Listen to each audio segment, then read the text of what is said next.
Everybody, it's time to rise and grind. Yes, I'm your boy Boogotti NYC, and this is H plus our bottom line. Where we be talking this and that, and we be talking this and that, and we be talking this and that, and we be talking that, and it got me lit. That's all, that's right, y'all. It's good to be back, y'all. That's right, y'all. That's right, y'all. What's up, everybody? It's your boy Boogotti NYC. I'm so happy to be here this morning. Big shout out to everybody who decided to pull up this Tuesday at 6 o'clock in the morning. Let's double tap those screens to get everybody over here to let them know it's time for the show. Want to give a big shout out to everybody that's here that came and chimed in. We appreciate you. I know the camera's crooked, but I still got to chime in first. They say the first 3 seconds are the most important. Want to give a big shout out there to Miss Swanza, who started a business in favor in recognition and remembrance of her sister. Just to let you know, you got our full support over here. And also, who else was that just got that great announcement that their daughter's going to be going over to Morgan? Was that Miss Keisha? Thank you. I want to just tell you congratulations to you and your family. We got a lot of good things going on over here, you guys. Got a lot of good things happening. Thank you so much, Miss Swanza, for the sound check. Now let me get this video correct so that we can start our show. What's going on, everybody? I see you, Miss Keisha. I see you, Liberty and Justice. What's going on? The glare up there. How you doing, everybody? It's Tuesday. It's time to get it on. Time to get it cracking. Time for our bottom line. What y'all got going on today? Okay, let me see something. Oh, that's not too bad right there, but I know that Rebecca likes it. I'm sorry, Batty Lynn likes it a little bit higher for this Tuesday, you guys. Let me get it about right there to see if that's going to work for us this morning. Hope everybody had a good evening. I know I did. Yeah, that's about good right there. Hope everybody had a good evening. And guess what, you guys? It's almost the end of the month. Can you believe it's the 21st already? July the 4th, out of there. Not even hearing any fireworks. But that's not even important. What's important is we got to get those prayers in the air before we start and before we do anything. Want to make sure the man upstairs understands that we appreciate another day, especially myself, to be here with you guys for our bottom line. Let's get into it, you guys. Who we got in the building this morning and what are we praying for? We're praying for health. We're praying for wellness. We're praying for family. We want to pray for respect, understanding. Let's pray for community as well as what? Love, because it conquers all. We want to pray for liberty and justice and Miss Keisha. Can't forget about Miss Swanza. Okay, can't forget about Miss Keisha also. I see the glare up there is in here this morning. The real one also is up in here. Tony Wright. Who else we got up in the building? Mark Dorfman. What up, bro? Nice and early up in the place to be. Okay, cool. Who else we got up in here? Let me just go ahead and give some shout outs. Oh, Winter, you in here. Okay, cool. Because I was going to say Winter Rising, Angels Among Us, Colessive. Also was going to say Batty Lynn, Rebecca Longian Bueno. Also was going to say Luigi, 55 Coffee House, Miss Lisa Roy. And also was going to say Teddy, Terry. Can't forget Miss Jackson also. I got a bunch of people that I could remember off the top of the head. VG5P, that's right. I see you in the building this morning, Tony Wright. Audrey, want to pray for you as well. Who else we got in here real quick before we get to that breakdown time? Well, who else we got in here this morning? Okay, VG5P, M-Body, okay, M-Body, and the glare up there. Also myself, Boogotti NYC. Let's pray for me. Amen. Let's pray for a good show, you guys. We got a lot lined up for you today. And without any further ado, take a sip of this beverage over here. Speaking of that, we're going to be doing something today on just that. Water. That's right, you guys. We got to get into that when it comes down to the health and wellness section. Hope you guys stick around for that. We got a meanie today. Thank you so much, Miss Swanza. And yes, good luck with your business. We got you over here with whatever we can do to help out. Promotions, all of that stuff. Let's get it going as a community and help each other. Okay, you guys ready? Without any further ado, it's time. It's got to be time. That's right.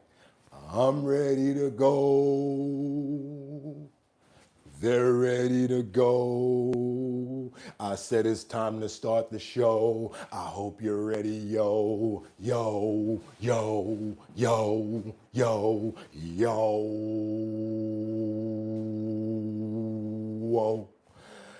And We wind it up. Boo, boo, boo, boo, boo. Wind it up. Boo, boo, boo. I said we wind it up because it's 6 o'clock somewhere. I think it's 6 o'clock here. Let's throw a wave or two. Boo, boo, boo, boo, boo, boo, boo, boo, boo, boo, boo, boo. Come on, let's start the show. They're ready to go. Come on. It's time to start the show. It would have been dope if you would have went right there.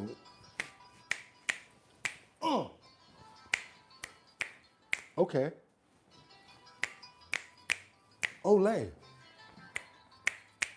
Don't play. Come on now, we got a little bit of room in this jacket. What we got to do? We got to open up those pores. We got to open up those pores. We got to open up those. Boo, boo, boo, boo, boo, boo, boo, boo, boo. It's Tuesday the 21st. That's right, y'all. 2026. Said I'm your host, Boogotti NYC, and this here's our bottom line. Where we be talking about this and that and chat and this and this and that. Where we be talking about this and that and chat and this and this and chat. Just got me lit. Let's go, you guys. It's time to do it. The 21st of July already, like I said, this month is flying by. We got a few days left, but we're going to get the most of it. Yes, all the kids will be going back to school soon. Can't you guys wait for that? The first day of school when you're like, time to get them out of here. Let's keep on moving, you guys. I'm hoping you guys are having a fantastic summer on top of that. We're getting a lot of crazy weather. We had smoke for the last couple of days, but not to get off topic. It's time for us to get into what? Our bottom line. Trending topics, current events, and much, much more. So without any further ado, what am I going to say? I got 5 on it. I'm going to stack 5 videos at a time. All I'm going to ask you guys to do is stay on topic, stay on point. Let me know where you're chiming in from. I love to see those flags. Also, thank you so much from Shaolin. I saw you letting us know what those gas prices are out there. Gas prices are kind of going back up. Seems like we had a little couple of weeks off where we got a little bit back, and then it's right back going again, you guys. So we're going to see if we can get that gas price to start fluctuating back, since they supposedly have the Strait of Hormuz open for everybody else but Iran. Let's see if that actually works out for our benefit. But on top of that, you know what else I'm going to say? Let's get to those trending topics and current events, as well as the health and wellness section, because all I'm going to ask you guys to do is stay on topic, stay on point, and let me know where you're chiming in from. I really love to see that and know where those flags are waving in from. Gasoline prices, let us know. Milk prices, let us know. We're trying to see the difference between prices in the supermarkets and the gasoline fluctuating. And that's about it. Once you stay on topic, we're going to have a fantastic show. And last but not least, you know what I'm going to say now, right? Let's get into these titles. Let's go, you guys. Let's go. Here we go. We got, when will Trump stop hitting Iran? We're now on our 1, 2, 3, 4, 5, 6, 7th, 8th day of straight up and down, straight up boom, boom, booming on Iran. When do you guys think that it'll finally come to an end? Will there be a peace accord? Because they already said that the MOQ is out of there. I'm sorry, the Memorandum of Understanding is out of there, MOU. It's done, it's over. Do you think that they're gonna find some sort of peace, or it's just gonna keep this going? Let me know in the comments. Also, we got over here, what warning did the Ayatollah send to the U.S. as it obliterates the U.S., as it obliterates Iran's assets? Well, I tell you one thing, there's 2 of our soldiers that are no longer here because of 2 strikes. Also, more that they're threatening on local places, as far as like command posts and more. Let's keep on moving forward, you guys. We got to get out of this WAR because it's hurting. Last but not least, what do we have over here? Why are the Jeffrey Epstein survivors calling Todd Blanche's meeting satire, where he just checked the boxes, answered and asked enough questions? Because what? He's looking to become the main guy right now. So they're trying to see if they can get as many questions in before that happens. You know what time it is, you guys. You know what time it is, right? Time for our bottom line. Trending topics, current events, and the health and wellness section. So grab your water, your tea, and your coffee. It's time to get into it, you guys. Let's see what we got opening up for you this morning on the smorgasbord.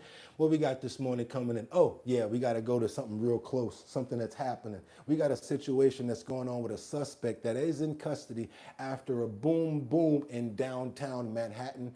FBI basically took this person into custody. You probably already heard about this, but we got as much of the updated information as possible, you guys. It's Tuesday. Let's get into it. It's our bottom line. Let's go.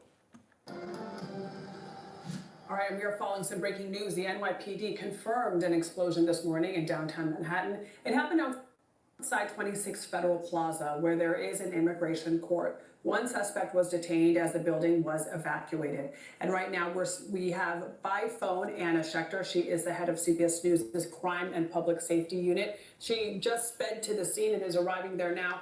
Anna, tell us what you know so far about this incident.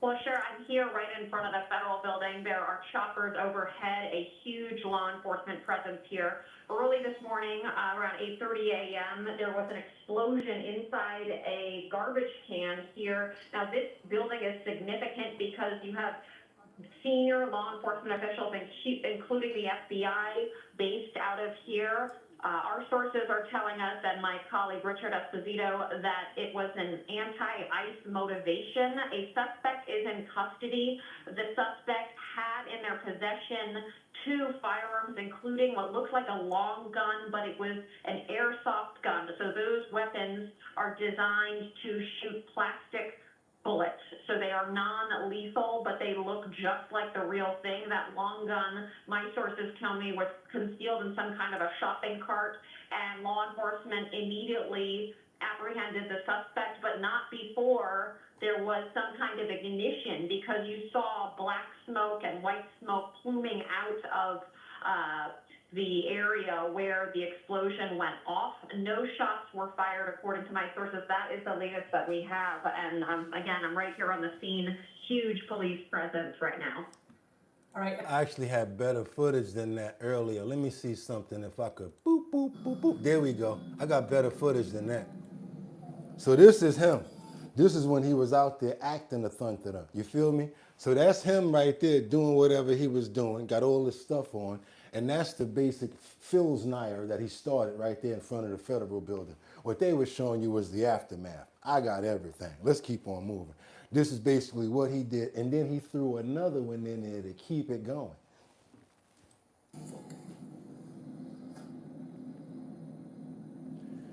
And as you're going to see, they're coming around the corner with the dog, right? This is before we saw that other chaos. They're coming around the corner with the dog. Right, he trying to get up out of there, the guy in the street. We got a slow security guard walking up at the crest of the top on the left-hand side, right there in the middle. That's a security guard. The one they're trying to apprehend, that's this guy right there in front of the gate. Then you're going to see Superwoman come out of nowhere, taking her jacket off, straight up and down, the lady that we saw running back. She going to come out of nowhere. Got to give her props for that. She definitely ran up on the scene. She wasn't playing. Come on, y'all, let's keep on going. Now here she come. Dun, dun, dun, dun, dun, dun, dun, dun, dun. They good, you know what I'm saying? They got a lot of equipment, all of them over there. But there she go. You see her? And it came by right while something was pow-powing. She ran right by it, didn't know what it was. She gets right in the mix, can't get mad at her. Yeah, all of them taking him down. And then they're going to use the gate and the fencing to seal him in so he can't get away. That's all of that movement we saw earlier.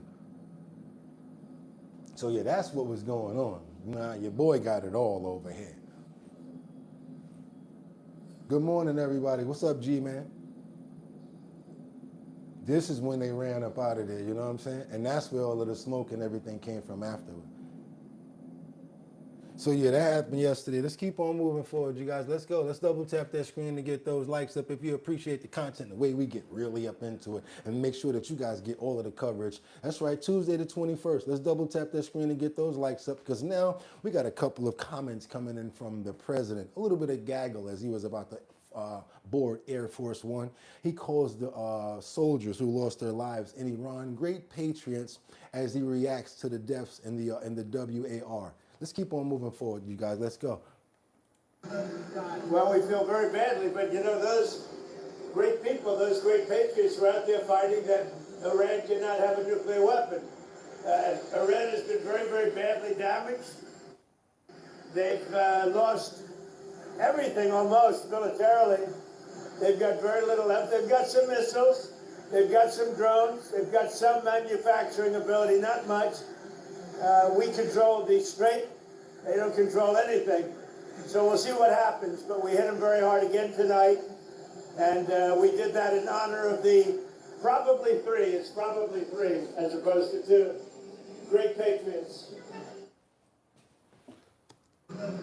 Well, we feel very badly, but you know, those... We may actually even have some footage of that because we got some stuff that came in from CENTCOM, but we'll get back to that because I really want you guys to see what's going on with the Ayatollah right now as well. We're going to start it off with the CENTCOM reports on what the latest is when it comes down to Iran. Also, the retaliation for the strikes and the Ayatollah basically issuing a warning to the U.S. Let's keep on going. Let's go. Let's get this news out.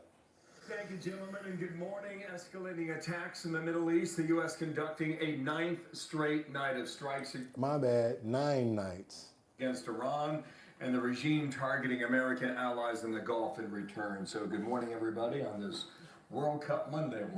We got that garlic water hitting y'all. It's not a holiday, not at all, but it was a great run, and we'll have more on that in a bit. I'm Dana Perino, and this is America's Newsroom. So on the news, CENTCOM says American forces are expanding its scope of the strikes, taking out Iranian military assets all across the country, and it's all part of President Trump's increasing pressure campaign. It's turning up the heat on Iran over its aggressive actions in the Strait of Hormuz. So all of this coming amid a tragic reminder about the cost of bravery.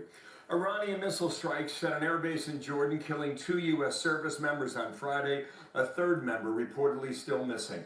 Also yesterday on Sunday, a 4th soldier killed in northern Iraq. The commander-in-chief paying tribute to their ultimate sacrifice for America. Well, we feel very badly, but you know, those great people, those great patriots were out there fighting that Iran did not have a nuclear weapon. Yeah, we didn't do that yet. We got to go ahead and give it up for the soldiers that are out there. All the soldiers do is follow commands or whatever the commanding leaders tell them to do. There are soldiers out there, they're following commands, you guys. Also want to pray for all of the casualties as well as the families, as well as the urban warfare that's going on as well. Want to just get this thing to come to an end because this is not what we signed up for and what we hope for. And hopefully it will come to an end very soon. Let's keep moving forward. Double tap that screen and get those likes up, guys. Iran has been very, very badly damaged. Amen. They've lost everything almost militarily. They've got very little left. General Jack Keane is standing by, but let's start with Trey Yinks. He's live in Tel Aviv. Good morning, Trey. Dana, good morning. A 9th consecutive night of U.S. strikes hit Iran overnight. According to CENTCOM military command centers, a variety of surveillance positions, missile and drone launching sites, along with other targets, were hit. The strikes do come after 3 U.S. service members were killed by an Iranian ballistic missile attack in Jordan on Friday. The U.S. military is still working to identify the remains of that 3rd soldier. A 4th soldier was killed in northern Iraq during a controlled detonation of an unexploded Iranian drone. President Trump reacted to the Iranian attacks, the U.S. strikes, and the deaths of these soldiers on Sunday. They've got some... Let's go, you guys. Let's go. We already know what's going on with that, and we see where we're headed. Okay, let's keep on going now. Let's go. No, we good on that. Had enough of Iran. That's enough of Iran. Let's go. Okay, something more interesting that you guys have been, and we've been licking our chops about, because this had everybody scared, nervous, and over 15 million people, yeah, sadly lost their lives to it. A lot of rappers, actors, family members, friends, associates. You know what we're talking about right now, you guys. I can't say the exact word, but yeah, you know what I'm talking about. Because right now we got to get into this new report, see what's going on with this. Are we finally going to get down to the bottom line? Because now Maria right there, Bartoli, says that the House is now set to vote on a reconciliation of a 3.0 before August recess. Also, we're going to see if Dr. Fauci, his pardon is going to hold up. Let's see what's going on with that. See what's going on with the reconciliation, and then let's get into this Dr. Fauci information that we want to see what's going on with that. Let's go ahead, you guys, and move forward. Let's go. Okay, and here we go. An act, a temporary government funding bill, and a congressional stock trading ban all before leaving for the August recess. The House Budget Committee voting to advance Reconciliation 3.0. The framework outlines $95 billion in spending, $73 billion for defense and intelligence, $12 billion for agriculture, and $10 billion allocated to the House Administration Committee to advance parts of the Save America Act. We are expecting debate and markup this Wednesday and Thursday on Reconciliation 3.0. Joining me now is Kansas Mr. Diddy, you are so correct, because now they got something to put it under. You know what they say, war is hell, but war, you make a lot of money in war. It says, damn, supplies of getting gas and oil are gonna skyrocket, gang. Yeah, everything going up now. Senator Roger Marshall, member of the Senate Budget Committee. Senator, great to see you this morning. Thanks so much for being here. So the House Republicans have just 4 legislative days left on the calendar to pass Reconciliation 3.0. What happens when it gets to the Senate? Yeah, Maria, well, good morning. I think we have to pass it. Look, this is a small bite at the apple. This is basically the president's supplemental bill. Since the Democrats are not going to do anything to help Donald Trump, this is the only way we can get some aid to farmers, fund the military, and then take a small bite as far as the SAVE Act goes. We'll be funding any state that wants to do voter ID, that this will fund it. But I'm not satisfied, Maria. I think we need to go much, much further on this. I think we need to get Democrats on the record. Let's put a bill on the floor asking just for voter ID and see if we can get 1 Democrat, let alone 10 across the finish line. Americans, 80-90% of Americans want voter ID, but we'll pass this little bill in the Senate too, I think, with the 50 votes we need. Can we leave the farmers alone too while we're at it? How about that? Can we add that? Can we leave the farmers alone and let them farm and do what they want to do? Let them farm and let them make money and stop bringing all of this foreign competition in against them? How about that? That'd be another thing to add to it. Let's keep on moving forward to 6:05, because right now this is where we got that punched in at. Want to see what's going on when it comes down to the next point. Let's go. America, and you're seeing this manufacturing sector fired up. Senator, I want to switch gears, ask you about COVID. You're urging the Justice Department to appoint a special counsel to investigate Dr. Anthony Fauci for his alleged role in covering up the truth about the origins of COVID-19. How many people agree with this, that there should be an investigation into Dr. Fauci? I'd like to know how many people agree, or how many people are interested in this. We like to do it the easy way, you guys. If you think that Dr. Fauci should be investigated for, you know what, I don't want to get into it. I'd like to say the thumbs up. If you don't think that he should be investigated, we should leave it alone. It was nothing to see there. Let's go ahead and give it a thumbs down. But if you do think that Fauci needs to be investigated when it comes down to, monetary for Wuhan and, releasing, I can't say certain things, let's go ahead and get that thumbs up. And if not, go ahead and give me a thumbs down, you guys. Also, I want to say one thing and put the cherry on top of this. He may be pardoned for federal crimes, because that's what you get pardoned for when it comes down to presidential.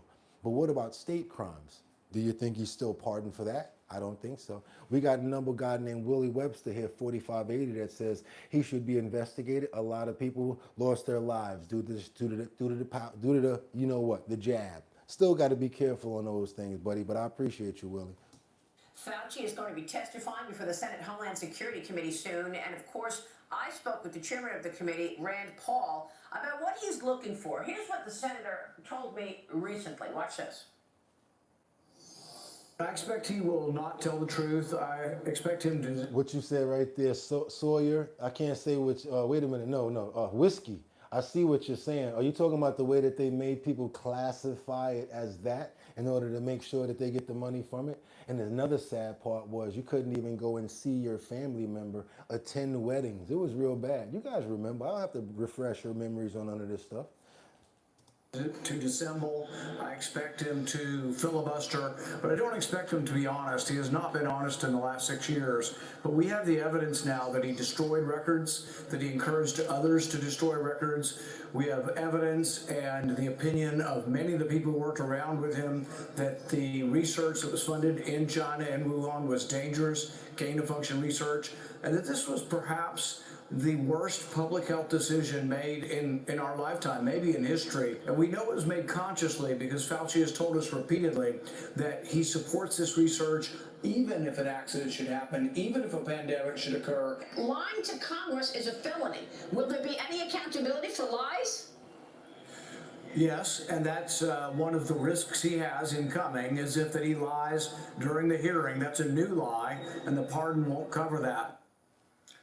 The pardon won't cover that. Want to pray for Caden Laval. He says, I've been paralyzed since I was 15, and he wants us to pray for him. I definitely will pray for you. I see that, and I definitely want to pray for you in your recovery or your better healing, if that's ever possible. I'd like to pray for your struggle. I'd like to pray for you getting better and just trying to make you strong as possible, as far as physical as well as mental as well. Let's pray for your family as well, your surroundings around you, and your security, Caden. We love you over here, and we're thankful that you're a part of the show. Please chime in as much as possible. Thank you for being here. And you may want to, meet other people, because we definitely have a good group of family over here that support each other. Check in with people like Rebecca, Lonnie, and Bueno, going through a lot of the same similar issues as well, but definitely finds a lot of resources and a lot of family and a lot of, community in our show. That's what we're about over here. Pray for you as well as your healing and getting better every single day.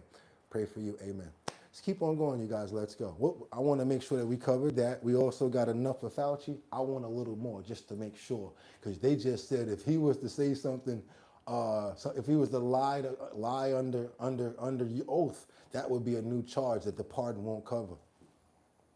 Wow, imagine that, Senator. So here we are in the year 2020. The president, in his first term in office, is told that a pandemic is coming and that it's going to be real dangerous. We start seeing China corner the markets for PPE, et cetera, et cetera. President Trump asks his cabinet, what's this all about? What's going on? One man knew everything, right? Anthony Fauci knew it all. He knew what we were doing in terms of funding EcoHealth and sending that money to Wuhan. And what did he do? He told us, it probably was coming from a wet market. In fact, very few people thought that. And man, I don't even know about bringing them in front of them. Man, this should be something totally different right there. I'm kind of tight behind that, boy. I'm totally heated behind that shit right there. Liberty says, look no further. We cover the news from all platforms, ABC, Fox, MSNBC, CNN, and more. We discuss the top current headlines from all news stations right here, starting at 6 a.m. on Our Bottom Line. And if you guys appreciate the show, you want to see more, also if you want to get some free merch, we got some coming out. We're trying to get you guys this merch out here. 6 Our Bottom Line keychains and 6 Our Bottom Line decals. All you got to do is get those likes up. Get those likes up to 300, and we'll be sending out 6 pieces of the keychains, random selected people. Also 6 of our bottom line decals, which we're going to select randomly from as well. All you guys got to do is email me where you want them sent to. What's the email address? Bridge, like the Brooklyn Bridge, THIS LLC@gmail.com. Let's get on over here to these Utah. Whoa, mudslides in Utah. This place got slammed with mud after catastrophic storms. Let's see what's going on over here, you guys. Boom, boom, boom. Yeah, let's do it. Severe weather across the country. You've seen it everywhere. Take a look. We've got the video from the city of Beaver, Utah, which got slammed. Looks like tar. That's mud. And by mud due to those very powerful floods. Yikes. Drivers were stranded here in New York City by floods and torrential rain. It was like a monsoon in parts. Chief weathercaster Lonnie Quinn from CBS News from New York has the latest. Dangerous flash floods swept through parts of southern Utah Sunday, sending a wall of mud rushing through Beaver, about 200 miles south of Salt Lake City. A bird's-eye view shows neighborhoods covered in the dirty brown sludge. The hardest hit areas were evacuated, and those homeowners will not be allowed back until later today. These small plows were no match trying to clear the huge mess of mud. But this horse was able to trudge his way out. He's coming up the river now. he's gonna make it. The area was left extremely vulnerable to flash flooding after the Cottonwood fire burned through more than 97,000 acres of brush and vegetation. Yes, this is Utah. Last month, making it hard for that scorched ground to absorb heavy rain. Just 60 miles east, Provo Fire Captain Spencer Long and 4 family members were killed in another flash flood on Friday. Flash floods also created dangerous situations in the Northeast. More than 3 inches of rain in 3 hours caused water to overflow streets in New York City Saturday. First responders waded into a flooded highway in Queens to rescue drivers. The water rose quickly to this car's windows.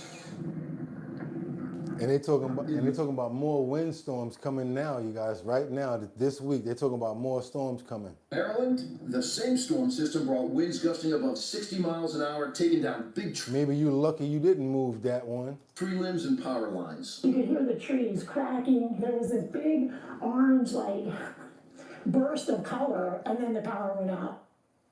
Okay, guys, after a very eventful weather weekend, a couple of areas today that we're watching. One around Raleigh, North Carolina, but it really... Especially, I see, wait a minute. You just said something about the ventilation. Are you guys talking about that smoke? Yeah, I think that's what Whiskey's talking about. Are you talking about that smoke that was out here? Because Trump asked Kearney about that in Canada. Said something about those wildfires. They asked him if he was going to do something like probably sanction them. He was like, no, but I talked to them and was like, you guys got to do something about these wildfires coming from Canada. So basically, that's the next thing that we were talking about. You guys are on point. Let's go. What are the consequences for China for meddling in U.S. elections? Well, we're going to see. We'll be speaking to them. And sir, can I ask you, I did, yeah, I did. how did that go? Well, it went good, but I told them, you got to stop these fires from coming in and, poisoning our air. Our air's been poisoned. I have a good relationship with Mark Carney, but, we got to stop the fires up there. If we can help them, we'll help them. But maybe they should pay us some damages or something, or we should do some tariffs. But it was terrible. You had businesses closing. In particular, Michigan. If you look at Detroit, Michigan, they had to close everything. They had to close car plants and a lot of other things. So I've never remembered this happening. Over the last 4 or 5 years, you saw it starting to take place. I've never remembered it happening. Money Tree, you calling it out. First fire, then floods, then wind. What's next, you guys? You know what's next? What's supposed to be next, right? Does anybody know what's supposed to be next or in this mix? If it is what you guys are thinking, I think it starts with an L, if you guys know what I'm talking about. No, I'm not talking about Captain Planet. I'm talking about something else. It's actually a sort of a bug. It's called a locust. Yeah, a locust. If you see some locusts out there, out of there. I'm talking about, yeah, y'all know what I'm talking about because you already called everything out. We're only missing one thing. And y'all know what that means then. But in the meantime, I need you guys to calm down, even though we got a lot of drama going on. Oh, boy, I swear this one here never fails. It never fails, especially with this fool right here who's being blasted for, our sanctuary city policy is so good. And that's the same reason why we have so many problems. I'm talking about none other than you know who.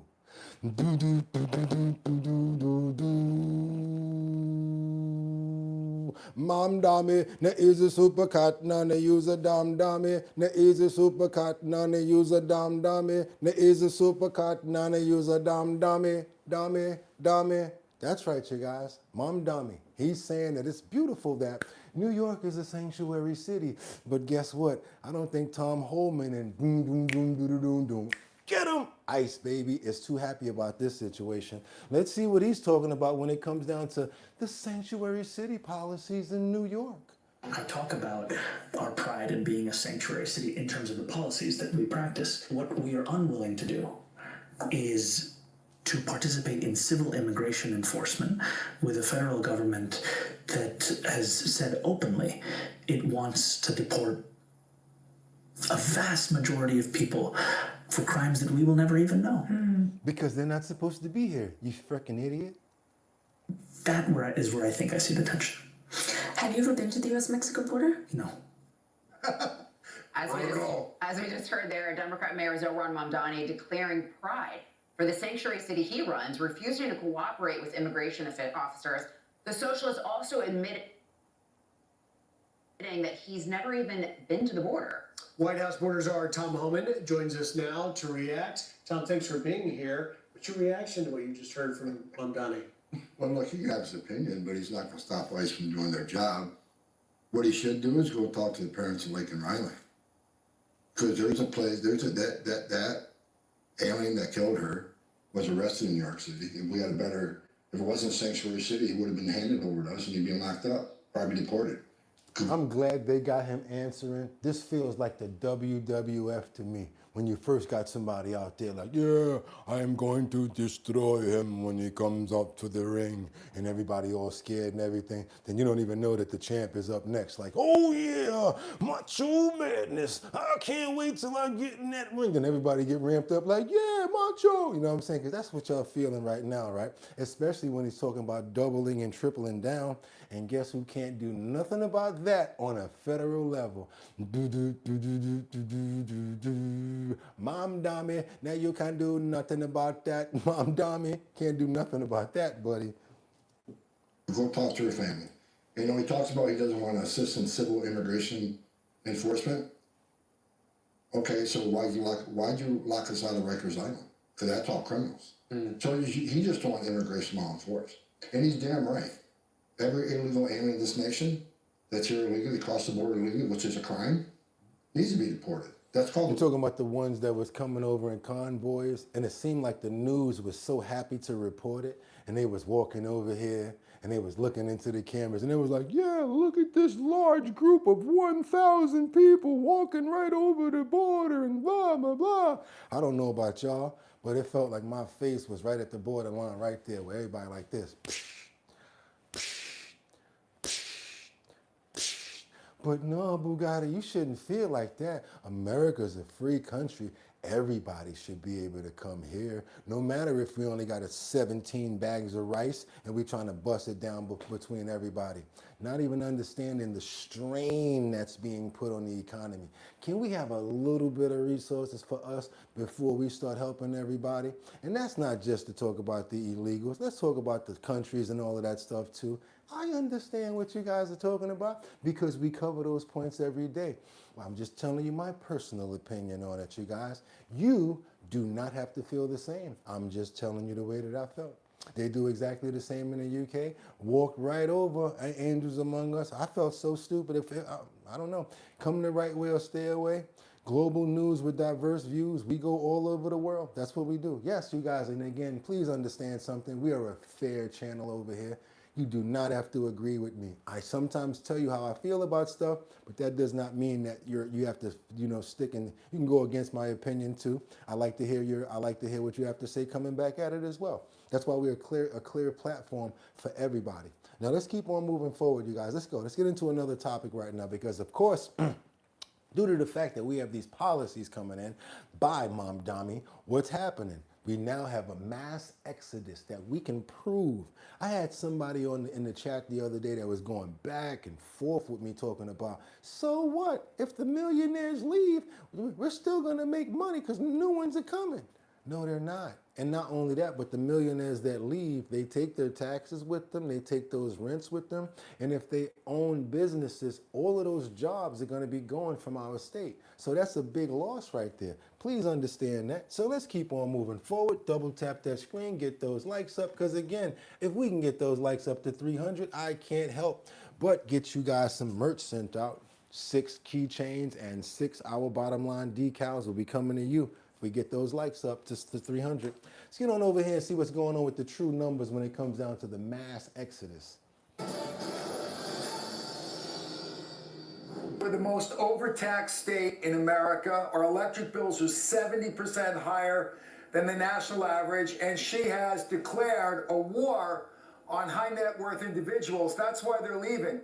You're not even talking about the rent, nothing else, huh? About the food and all of that. Okay, let's get to the other stuff when it comes down to Kathy Jokel Hokel. America's. Oh, my bad. Plus, with the maraschino on top, she's gonna blame Trump, of course. She's gonna blame Trump for all of this that's going on in New York.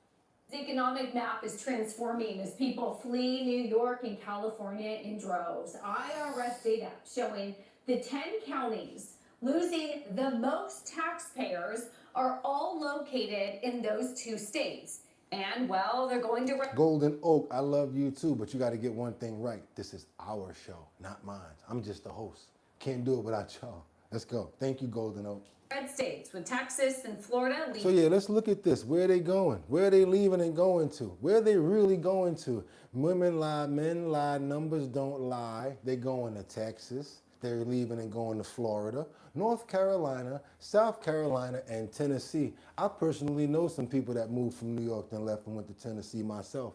I know people that left and went to Texas and Florida, North Carolina and South Carolina as well. They're like, yo, we might as well go back home. It's better there. Leaving the pack, but New York's governor blaming the president. Back then, big driver of people leaving. You could draw a through line from when the Donald Trump administration and Congress got rid of the state and local tax deduction. All of a sudden, everybody in New York paid higher taxes, so it got more expensive to be here just with the signing of that law. 2017, 2019, those are the years when people started the out-migration of businesses and individuals. And then what happens in 2020? Gets slammed with the pandemic. I don't even know where I'm speechless. It might have started a little bit with salt, but you What the hell is she talking about? That made no sense at all. cannot blame this mass exodus on the state and local tax deduction, which, by the way, they've put back now, and people are seeing that in their tax bill. I mean, she has to try to spin it some way because she can't admit that it's her policies and endorsings over a number. She won't even, she's the one that won't even, she's the reason why our power is so expensive because of the gas, because of that power, the gas line that was supposed to be able to go in. So now we pay triple when it comes down to power and electric. That's why Con Edison is really defining their name. Let's keep on moving forward. You guys double tap that screen. Let's get those likes up now because now I guess because of all of this smoke and crap that's going on, Trump said, you know what, let's go ahead and do it. Let's go ahead and put a 50% tariff on dairy, alcohol, and cars out of Canada. Maybe that'll get them to do something with this smoke faster, huh? Administration official says the United States will put in place a 50% tariff, or tariffs, plural, on 3 sets of Canadian I'm imports. definitely going to do it, Floyd. Are cars, dairy, and alcohol. NBC's Monica Alla is at the White House. Monica, any read Let's see what happens with this independent ticket, Floyd. on why the Trump administration is imposing these tariffs? Does it all have to do with the wildfires that Canada is struggling to get under control?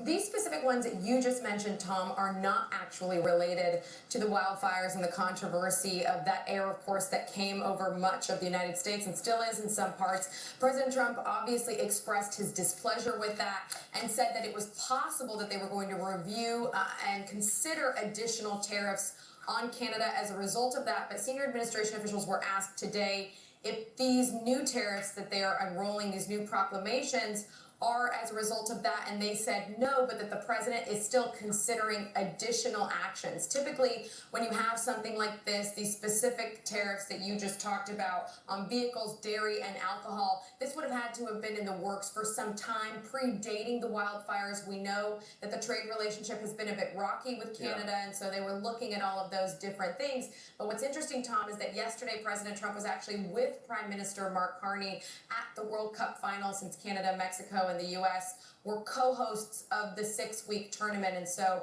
we knew, because reporters asked him last night if the president had talked to Prime Minister Carney about that specifically and whether additional actions. That's probably why he went ahead and signed it. They probably were holding on to that other one, and they probably were like, you know what, since this wildfire and this crap is going on, let's go ahead and do what we got to do. Let's go ahead and put it in. Let's put it in place. Let's go ahead. Time to get them to do what they got to do.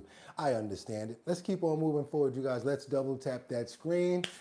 And let's get those likes up. No, those tariffs are not going to help. What these tariffs have not helped. They haven't really, because now Canada's going to flip it right back in the other direction for anything going that way. Let's keep on, you guys. Let's go. We got to get on over to a little bit of information coming in from Iran about the Crown Prince, who sent a message to Trump and said seal the legacy. Trump responds in saying that when you hurt people that got involved in the situation, now we got to hurt you back. That means that if the citizens of Iran feel like getting out there, demonstrating and fighting back, he's saying that they're protected now by the United States. And if he's got to, they're going to impose more WAR on Iran if they hurt any one of these protesters. So as we expected, Iranians are now pushing back. The price of gas is extremely high. They're not getting services in their country. They're feeling the bite of this. So they want this whole thing to come to an end because they're suffering. So now they're pushing back.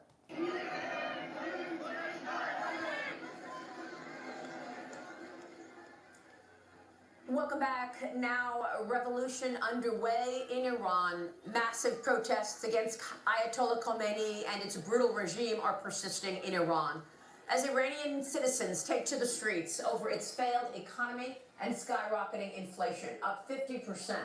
Food prices surging more than 70%.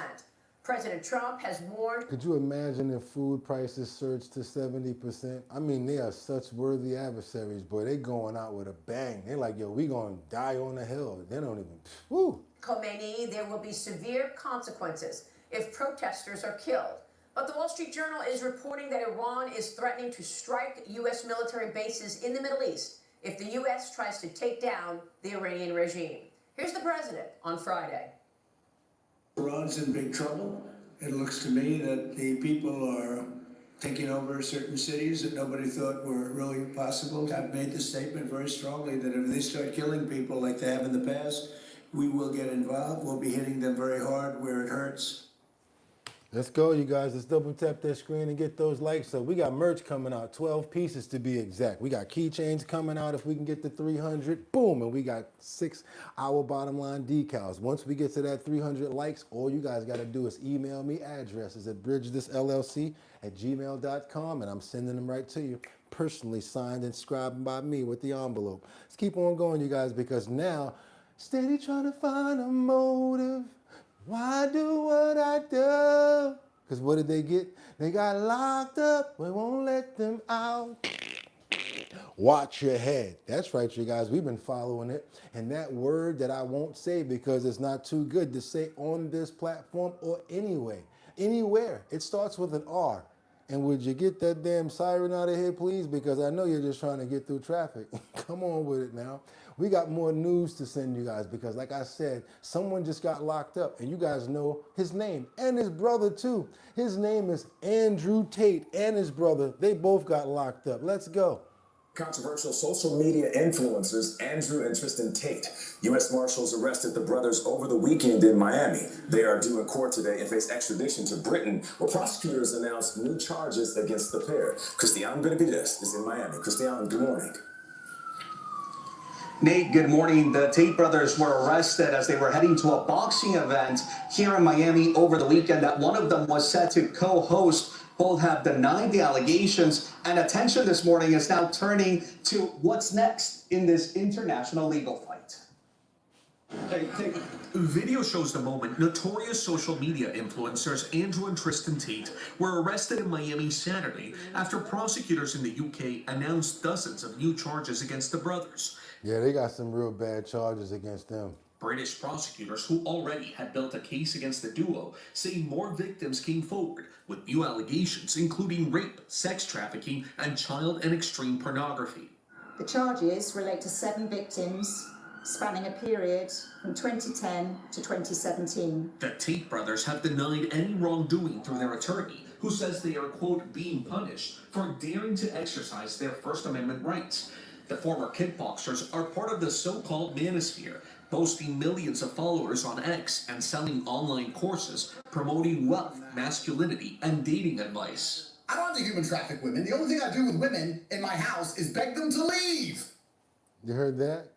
He don't got nothing to do with that. All he do with women is beg them to leave. Talking about chauvinists, huh? Andrew Tate, a self-described misogynist, has been banned from several other social media sites for violating hate speech policies. In 2022, the Tate brothers were arrested in Romania on charges of rape, human trafficking, and sexual exploitation. The case did not go to trial and remains open. Last year, after leaving Romania for Florida, the state also announced a probe into the brothers. We've yet to be convicted of any crime in our lives ever. On these new charges, former Palm Beach County State Attorney Dave Ehrenberg says the judge is unlikely to grant bail while the extradition process plays out. They clearly are at flight risk. They've got all this money, and they've got supporters around the globe who will do anything for them. Magic man. The Tate brothers could face a judge here in Miami as soon as today. Now, in a statement, their attorney said that in recent days, the brothers have met with lawmakers in Washington. In that statement, they also attacked UK politicians and even called Florida's Attorney General, who is investigating the brothers, an individual with low testosterone. But they also said, when he said that they were meeting with lawmakers in Washington, they're meeting with lawmakers in Washington in an attempt, go ahead and say it, buddy, to ask President Trump for a pardon. That's what that was about. I heard about that yesterday, but until it really starts to fester, that's when I'm gonna really tell you guys about it. But he tried to pop in a little bit right there, so I'm telling you guys what that's about. Had a meeting with lawmakers. They're trying to get a pardon from Trump. It ain't happening. Trust me, it wouldn't be a good idea, especially with that other boozy situation going on where he's talking about he wants his money back from those lobbyists. Let's keep on going. You guys know what I'm talking about. Shoulders, chest, pants, shoes. Wipe me down. Let's keep on going, you guys, because there's another remix that we're going to bring in that you heard a little bit earlier. Mom dummy, na easy supercat, na use a dumb dummy. Na easy supercat, na use a dumb dummy. Na easy supercat, na use a dumb dummy. Dummy. What is Mom Dummy doing now, Boogotti? I'll tell you. He issues a strong warning about doing what the law allows him to do with Benjamin Netanyahu. That sounds like a rhyme right there, right? He said, I'm going to do what the law allows me to do when it comes down to Benjamin Netanyahu. That's actually a rhyme right there. Issues a scathing response to the mayor as he says he's trying to see if he can lock up Benjamin Netanyahu. He's trying to lock some people up, boy. Let's see what's going on with this here. Socialist Mayor Zohran Mamdani pushing to arrest the leader of America's closest Mideast ally, Israeli Prime Minister Benjamin Netanyahu, when he visits for the UN General Assembly this September. I believe that Prime Minister Netanyahu belongs in The Hague. He's a war criminal who has been charged by the International Criminal Court. Whatever. I think he's doing that out of his own personal and his own spiritual and his own beliefs. This has nothing to do with policy right here, honestly. I think this is him showing his true colors, and that's why I wanted to show it.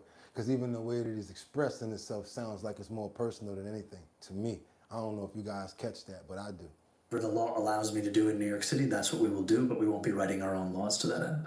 But Bibi is pushing back, writing on X, quote, Mr. Mamdani should focus on fixing the damage his policies have caused New York. Mamdani appears interested in diverting public attention from his follies and attacking the leader of the Jewish state and the only democracy in the Middle East. Former Libertarian presidential candidate Austin Peterson joins me now. Austin, to be clear, the U.S. is not a member of the ICC, which put out this arrest warrant for Benjamin Netanyahu, and federal law prohibits state and local governments, i.e. New York City, from cooperating with ICC requests. And that's why President Trump said, no, not even having it, don't even think about it. But now he's trying to go out there and see, what can he do? What can he do? That's called a hater right there. Let's get on over to Washington. You see him back there, and it's on our header. What's Blanche's response? What's his response, you guys? Because many people yesterday, day before yesterday, to stand corrected, they say that he was arguing and playing semantics as far as like checking all the boxes and just to try to meet with the Epstein survivors to say that he did. You guys get what I'm saying, right? Let's see what's going on with Mr. Todd Blanche over here, you guys. The Epstein files loom large over tomorrow's deadline for Acting Attorney General Todd Blanche to respond to questions for the record. The Senate Judiciary Committee could vote on his nomination for Attorney General as early as July 30th, and he could go up for a vote in the wider Senate in the week of August 3rd. But Epstein survivors are lobbying senators to vote no on Blanche, more so after meeting with him Thursday, when he declined to offer any explanation for improper redactions in the Epstein files. Now, my question to you guys is, do you think that he should be actually passed through to be on the board? Should he be the AG? Let me know, you guys. Should he be final AG, or do you guys think that he should not be? Should he become elected or not? Yes, thumbs up for Todd Blanche to become elected, or no for Todd Blanche. I need to know what you guys think. Yes, let's go ahead and get him elected, or no, Todd Blanche, thumbs down. I want to know what you guys think about this topic. These documents contain disturbing yet incomplete accounts of my abuse. They were available not only for the entire world to see, but my child, my students, my friends, my employers, my colleagues, and my family. It was humiliating. Worse, my FBI 302 exposed a Jane Doe who had fought for decades to conceal her identity. It's been absolutely devastating. And Danielle Bensky, the woman who bravely shared that story with Congress, is joining me now. Danielle is a 50-50 so far. dancer, a choreographer, a teacher, and our friend. And Danielle, we all saw that moment and how difficult it must have been for you, but how important was it to power through that message, deliver Boogotti, it, and how... Boogotti NYC for AG. Thank you, MOP. I thought I might as well just go for the gusto, y'all. Why go be mayor? Why not go for Kathy Hochul's job? Get the governorship and then tell the mayor what to do. How about that? I'd rather be the governor of New York than the mayor. Hey, how about go for the gusto? They say you're supposed to climb the ladder, but nah, let's go for the whole thing. How do you think it was received? Yeah, I mean, it was incredibly important for the world to see just how bad some of these redactions were, but also something that I wanted to hit home more than I did, I think, was just, it wasn't just the redactions that were so bad, it's actually that perpetrators are also being concealed and their identities are being concealed. But it was just really important that our Senate understands and hears just how hard it's been and just how many redactions were failed, and the fact that we do have these investigative leads that are really not being pursued. So I think it was received mixed, you know. But these lack of redactions, was that an oversight in your mind, or was it intended to make you not want them to release more files? I mean, we never want it to feel like a chilling effect for other survivors, but I do think that, you know, for the first batch, I thought maybe, okay, this is careless.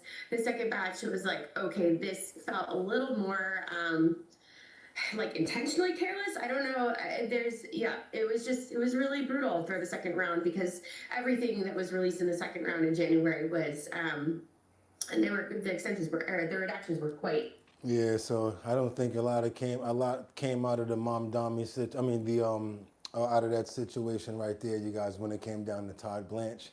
And I think I'm gonna vote, personally, Boogotti, do I think that Todd Blanche should be in that position? No, I don't think so. Nope, don't think so. Not at all. Not at all. You guys don't have to think the same way. I think so, but no. How do you send a tip if you don't have Cash App? You can actually send it through here with Super Chat. You could send it through here, Super Chat. You could send it through Buy Me a Coffee. You can do that. Also, do you guys see that link down there where it says Boogotti NYC? Happy Tuesday down there. It says family support the show by Cash App. The Cash App is right there. But also on that is the Discord. If you guys hit that link, you'll go right to an invite. Boop, I'll see that on the other side, and I'll be able to go ahead and get an invite going when it comes down to the Discord, and you'll be a member of the Discord as well. I put that in there purposely this morning. That's right, you guys, let's go. Let's get on over to, oh boy, it's time to do it. It's time. And if I can make it there, I'll make it bum bum.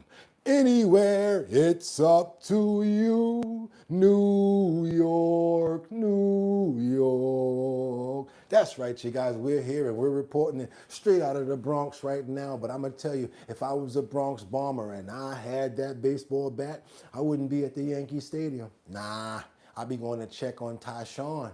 Yeah, that's a male from the Bronx. He was wound up in a little girl's room. She woke up and found out he was in there buck naked from the waist down with his pants out doing some craziness. Luckily, she got out unharmed. But yeah, that's probably where I'll be bombing at if I was with a baseball bat right now, or if I can get my hands on Tyshawn. Come on, you guys. Let's look at this creep who got busted in a little girl's room when she woke up out of her sleep. Every parent's worst nightmare, and for many community members here, they remained terrorized for months after that 35-year-old Tyshawn male remained on the loose after breaking into that room of an 8-year-old girl here in this community. Oh man, I would still be whooping his ass. Like right now to this day. Happened in 2000, still, I'll be taking breaks. All right, I'm ready again. I'm talking about taking breaks. 8-year-old?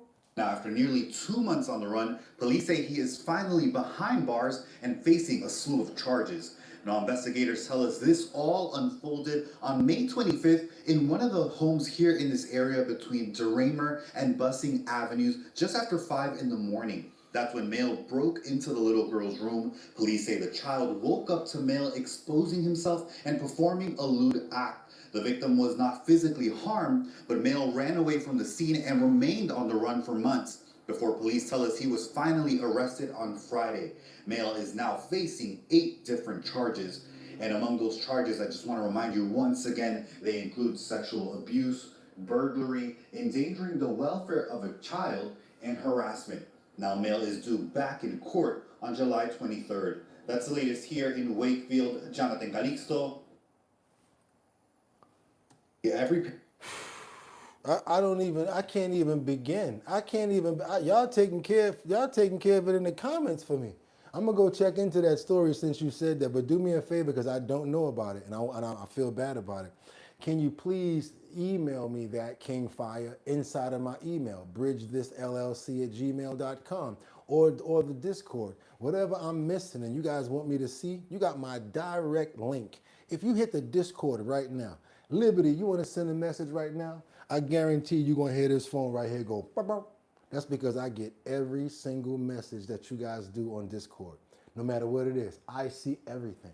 I got to get on there more actively myself. When it comes to me, I get a different ping. Tell them, Liberty, we communicate through all of our members through Discord.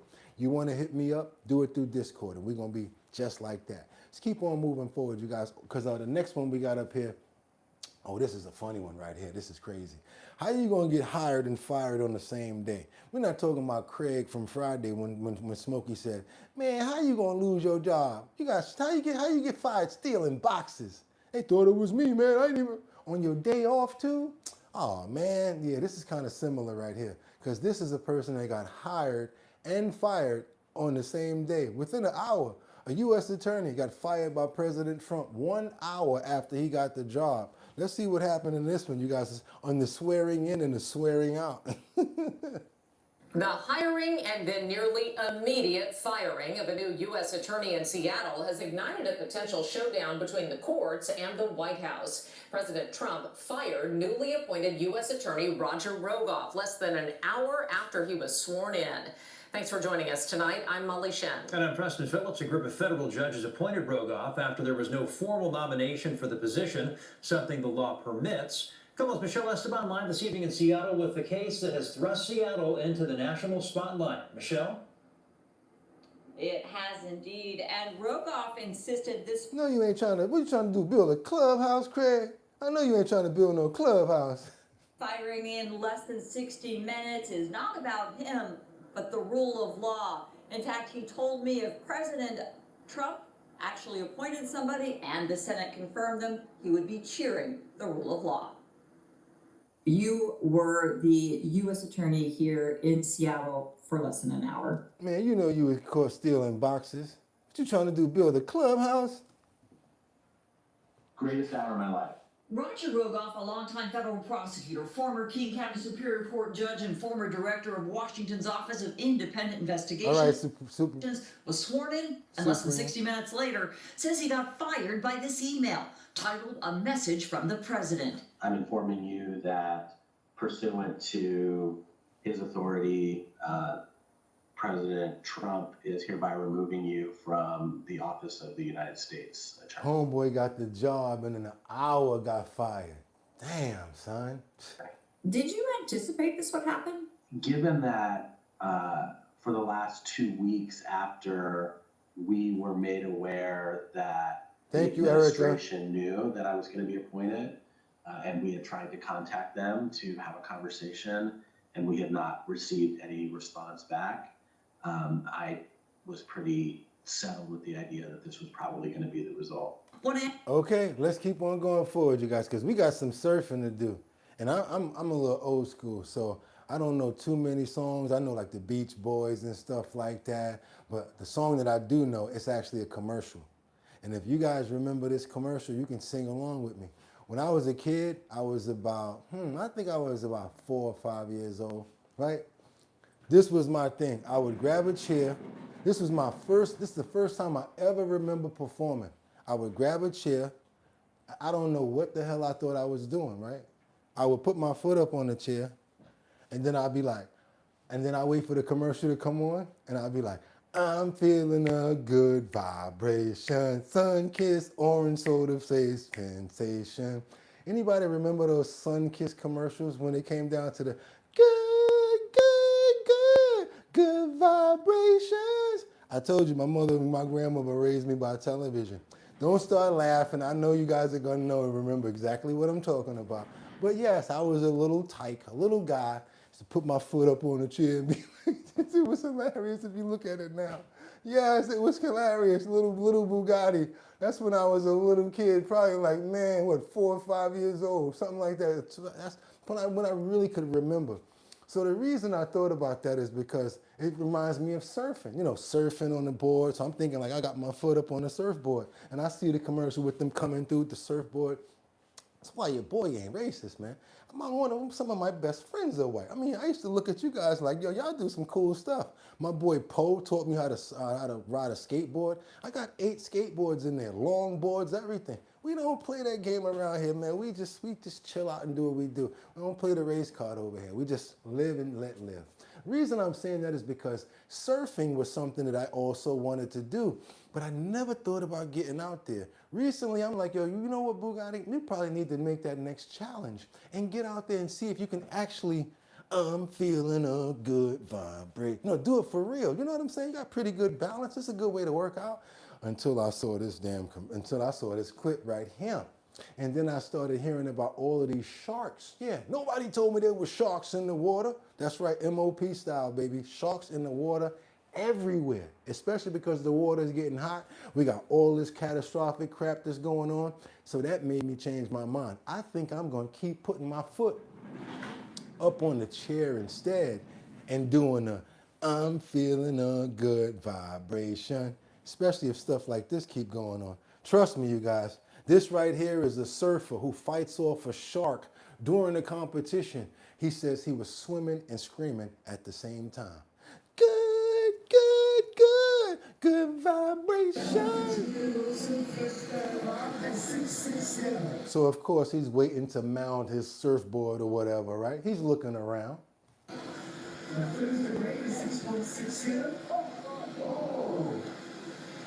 There's something late on the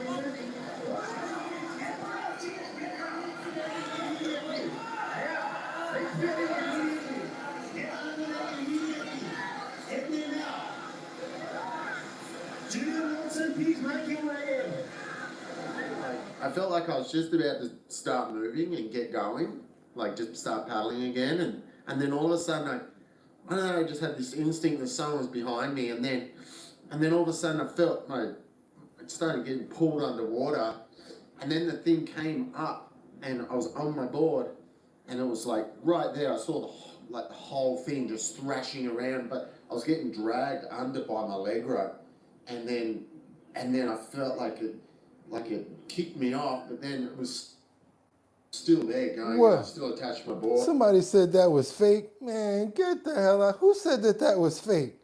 Who? Ain't nobody. Nah, bro. So somebody said sharks gotta eat too. That was nowhere fake, bro. Y'all saw that shark before it even got up on him. I seen you guys get nervous, like, yo, I seen you guys jump up like, what was that? Because it crept up on him as soon as it was there. We saw it. It came up behind him. Right here. With those big, huge fins out of nowhere. Right there, y'all saw that? You seen that? Right there. That wasn't no fake nothing.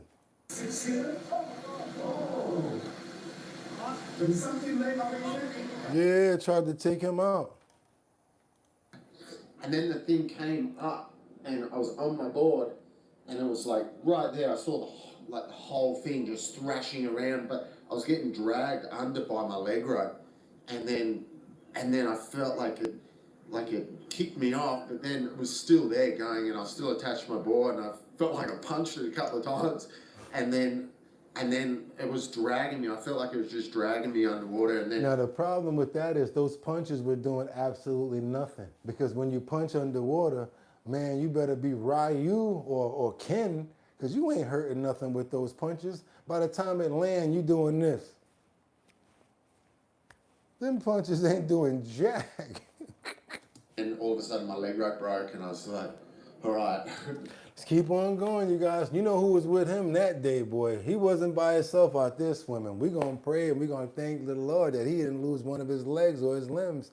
Thank God for making you be alert and strong enough to get out of there. Amen. Let's keep on going, you guys. Double tap that screen and get those likes up, because I'm feeling a good vibration. Sun kiss. That's all I'm going to be doing. Putting my foot up on the chair from now on. Let's get on over to Nassau County, where the sheriff says that there's going to be more arrests coming down. Let's go, you guys. Let's go. Let's see what's going on with this fraud scheme. A Hilliard man behind bars accused of orchestrating a months-long scheme. It involves stolen identities, altered checks, and fraudulent bank accounts. So Nassau County Sheriff's deputies say that dozens of people were targeted. News for Jackson reporter Andrea Snowdy is joining us now live from the Sheriff's Office. Good morning. Good morning. Well, 26-year-old Colin Wade Harris is currently behind bars here at the Nassau County Jail and Detention Center after investigators say he was allegedly stealing checks and credit cards out of mailboxes. Now, he was already in jail on separate charges, and while he was there, investigators went through his phone and found the personal identifying information for up to 109 local residents. Why does his face look like a box? Like, what's going on with his face? Like, Jesus Christ, bro, what's going on with that box? I thought my head was boxy, but Lord have mercy. 109, many of whom were Nassau County residents. Now, they also found out, I spoke to the sheriff yesterday, that when he found out that there was a warrant out to search his phone, he actually contacted someone to help remove the information linked to his Apple account. So now the sheriff said that they're trying to figure out if anyone else was involved in this, and more arrests could be made. Now, we're going to display the mugshot here while I give you a little bit more information. According to the Nassau County Sheriff's Office. That boy looked like Man-at-Arms or Man-E-Faces from He-Man. Harris now faces felony charges, including first-degree grand theft, fraudulent use of credit card, and identity theft. Detectives say the investigation began after a victim reported a $100 check had been altered into an $1,000 check and deposited using another person's identity. Using the investigation, officials found similar cases, including checks intended for a local nonprofit organization, totaling more than $5,000. Somebody said, who is that? Mike said he do got a rock'em sock'em head. His face is very square. He's got the power. The Nassau County Sheriff told me over the phone yesterday that Harris was previously Somebody said Minecraft. That's a good one. Somebody said he got the Minecraft face. on probation for trafficking and counterfeit credit cards. It's not his first rodeo. He's done it before, stealing credit cards, and so he didn't learn his lesson the first time, and he still. He ain't learned his lesson the first time, and he won't learn it now. Let's keep on going, you guys. Y'all know how we do it over here. Double tap that screen and get those likes up, because we like to turn up and get a little bit of laughter going on. The lady looked like him that works here. Wow. This lady that works here looked like him? Oh my God. Take a screenshot and show it to him. Be like, is this your family member? Also, you guys, oh my God, y'all are a mess when it comes down to these videos over here. I be trying to hold my composure. Y'all think I'm funny. Y'all motherfuckers is funny. I be trying to keep myself together. Y'all be throwing me off course. I don't even know what to say sometimes. But I got to do what I got to do to keep on trying to keep myself together. And right now, sometimes I try to make us laugh before we get into a sad story. So that's why I do that when it comes down to some of these stories. I know you guys see it already. Orlando, we got a serious sad situation by St. John's River, where a mother drowned after a heroic effort to save her son. They were fishing and her son fell in the river and she dove in to save him, but she never made it back out alive herself. Let's get into it, you guys. Let's go. Double tap that screen to get those likes up. Top story tonight, a mother gives her life to save her child. She drowned while rescuing her 4-year-old son who fell in the St. Johns River. The little boy survived because of his mother's brave actions. Thanks for joining us tonight. I'm Larissa Leone. This is a picture of Nicole Grayson from an online fundraiser. The drowning happened yesterday at Edstone Park in DeLand. Fox 25's Stephanie Buffamonte is live there. Now, Stephanie, you spoke with the woman's oldest son. I did. He is one of 6, and they are all devastated. He said that his mom was here at Edstone Park with his 3 youngest siblings. He says they were fishing when she had to rescue his little brother from the water. It cost her her life, but he says now she is being remembered as a hero. That's the type of mom she was. Like, she would do anything to save her kids, and that's what she did. That's the type of mom she was. She was a hero. She loved all her kids to death. And we love her to death too. We did the same thing for her. Defino De Vega is holding on to memories of his mom, Nicole Grayson, a mother who lost her life trying to save her youngest son. He says she was fishing with his little brother Saturday when one of them fell into the St. Johns River. My 3-year-old little brother, he drops, I guess something dropped in the water that he had, toy or something, and then I guess he was trying to get it. He slipped in the water. Deep. He slipped away in the water, and then my mom, I guess she panicked and she ran in the water and tried to save him. And mother's instinct kicking in without question. Grayson jumped in to save her son's life. The Volusia County Sheriff's Office says after Grayson went into the water, a witness flagged down a boater who threw life preservers to her and her 4-year-old. Investigators say Grayson kept her little boy above the water as she began to drown. The boater was able to pull the 4-year-old to safety, and a Good Samaritan swam to reach Grayson and bring her back to the boat. She was rushed to the hospital, where she died. She drowned, trying to save my little brother and stuff. And he was heartbroken. Like, and my mom, she was a strong woman. She would do anything to keep her kids safe, and she did. She fought hard. Her family sharing these photos on an online fundraiser, saying she was caring, supportive, selfless, and always willing to sacrifice her time to make sure her children had everything they needed. Now her 6 children are left to move forward without the woman they say always put them first.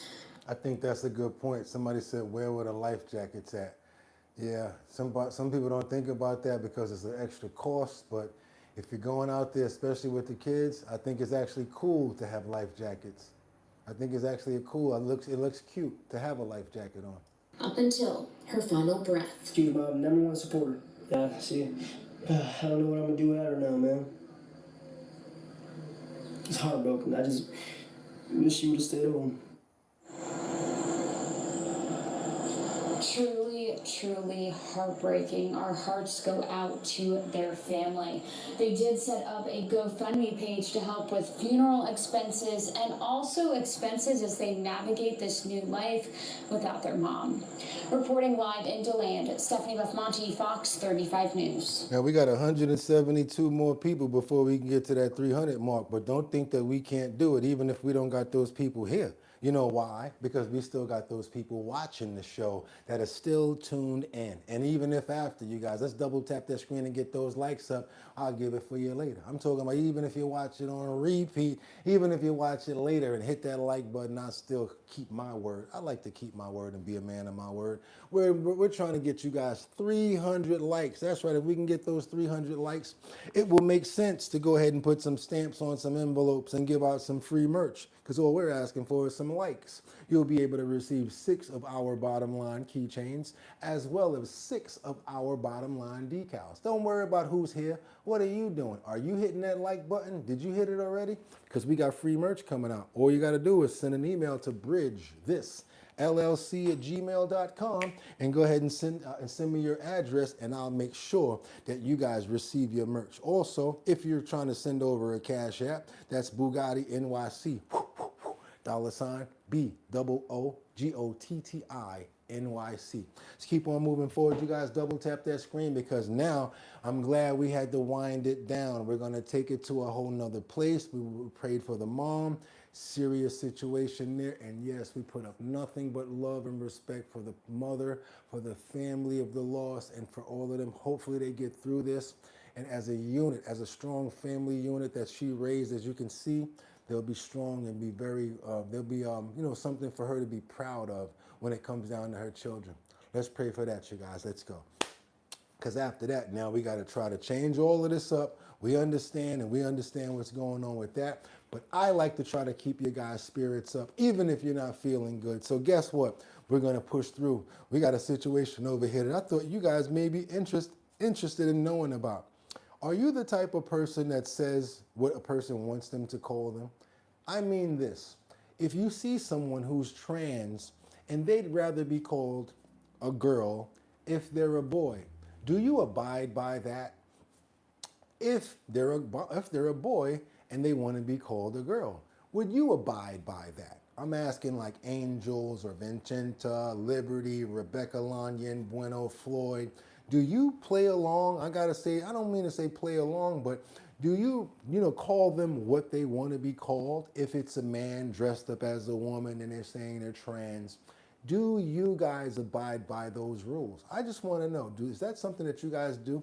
Because if so, let us know by thumbs up. I want to respect people, Boogotti, so I am going to say yes, I respect him. If he wants to be called a woman, I'm going to call him a woman. If she wants to be called a man, I'm going to call her a man. But if not, you don't believe in that stuff, give me a thumbs down and say you're not going for it. That's all. Give me a thumbs down. Sorry, my folks. Okay, so let's see the thumbs, though. Let's see the thumbs. I need to see thumbs. Okay, let's see the thumbs up and thumbs down. Or you can do like this. You can do halfway, or you can do... Okay, we got one person that's abiding by the rules. Thank you so much, Supreme Entertainment. Supreme Entertainment says thumbs down, not going for it. Depends out of respect. Okay, we got more thumbs down. Merc Beyond Ether says, hell no, I'm not going for that. Thumbs down. Erica McMillan, Gee Whiz. So if you see somebody outside and they're looking like a man, you're going to say, yo, what's up, bro? Kind of like the way I do it. Yo, what up, bro? Yo, my G, what's good, bro? You want to play a game of ball? You know what I'm saying? How about them Knicks? You know what I'm saying? Yo, Floyd about to have another fight, right? I'm worse than you guys. Come on now, let's go. That's me. Come on, you guys, because sometimes if you were to do that, you're going to get people angry. How dare you misgender me? Have you ever seen them have explosions and get really angry when you misgender them? Let's keep on getting into it, you guys. Hi, I'm Vera Cosa. Remember Jim Carrey on In Living Color, Vera DeMaio? Come on, y'all, check this out.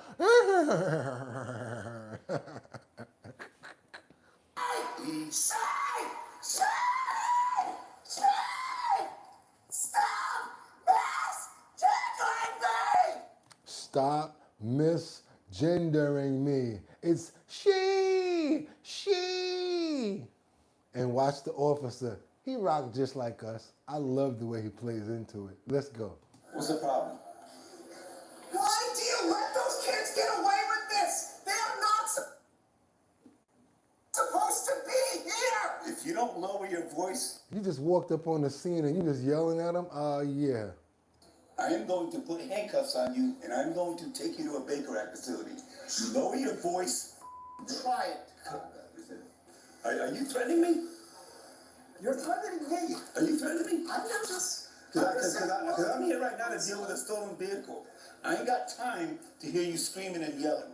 I don't have time to constantly be abused. We'll get OPD down here then, because I gotta work this stolen vehicle. What do you mean OPD? Alpha 73 University. Can we get another unit to deal with Jay Lee here? He is having a breakdown. Say! Just say the right pronoun! What do you say? Get down on the ground right now. No! You're about to get sprayed. No! Get down on the ground right now. Leave me alone! I can come in there. Leave me alone, please! Okay, are you gonna calm down? I'm getting my phone out. I have to film this. Are you gonna calm down? I will calm down. I will calm down. You know what this is? I will calm down when you get the pepper spray out of my face. Leave me alone. I have just pepper spray.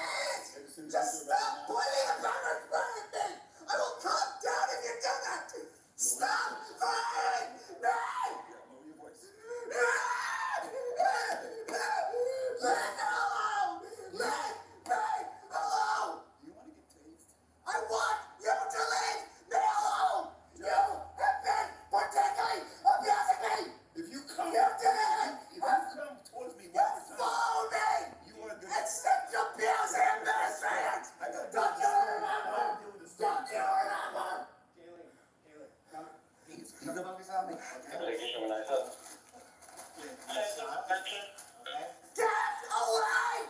You don't tell me where to go. You cop! Apple 73 University.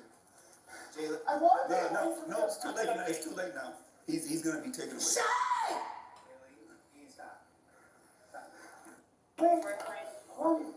Give me your hand.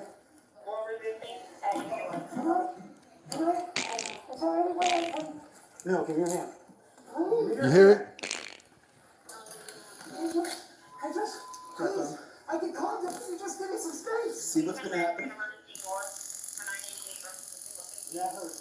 Put your hand behind your back. Put your hand behind your back. Put your hand behind your back. Give me your hand. I just need space.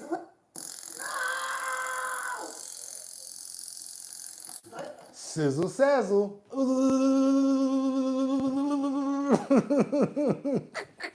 Go. Give me your hand. Gonna get it again this time. Give me your hand. Give me your hand. Leave me alone. Josh. Stuck. Whew, make sure you don't misgender the wrong person, you guys. Y'all might be dealing with situations like that. Whoa, let's keep on going. Double tap that screen and get those likes up. Let's get on over to Baltimore. Let's go ahead and pay some close attention to this video footage of a fatal crash as a fleeing car causes a buildup and collapse in Baltimore. You ain't gonna believe this one, you guys. These fools are outside just drag racing. They're trying to get away. I don't know what they were doing. I don't know if they were trying to race or they were trying to get away from the police. But Baltimore, come on, Miss Swanza. I don't know if you heard about this. This fool showed the building how strong this structure is. Crashed into the building and the whole front, said, hello, is it me you're looking for? I want you guys to watch the street right here and pay attention to the facade of this building. In 5, 4, 3, 2, and 1. Hello, is it me you're looking for? You think they made it out of there okay, you guys? What do you guys think?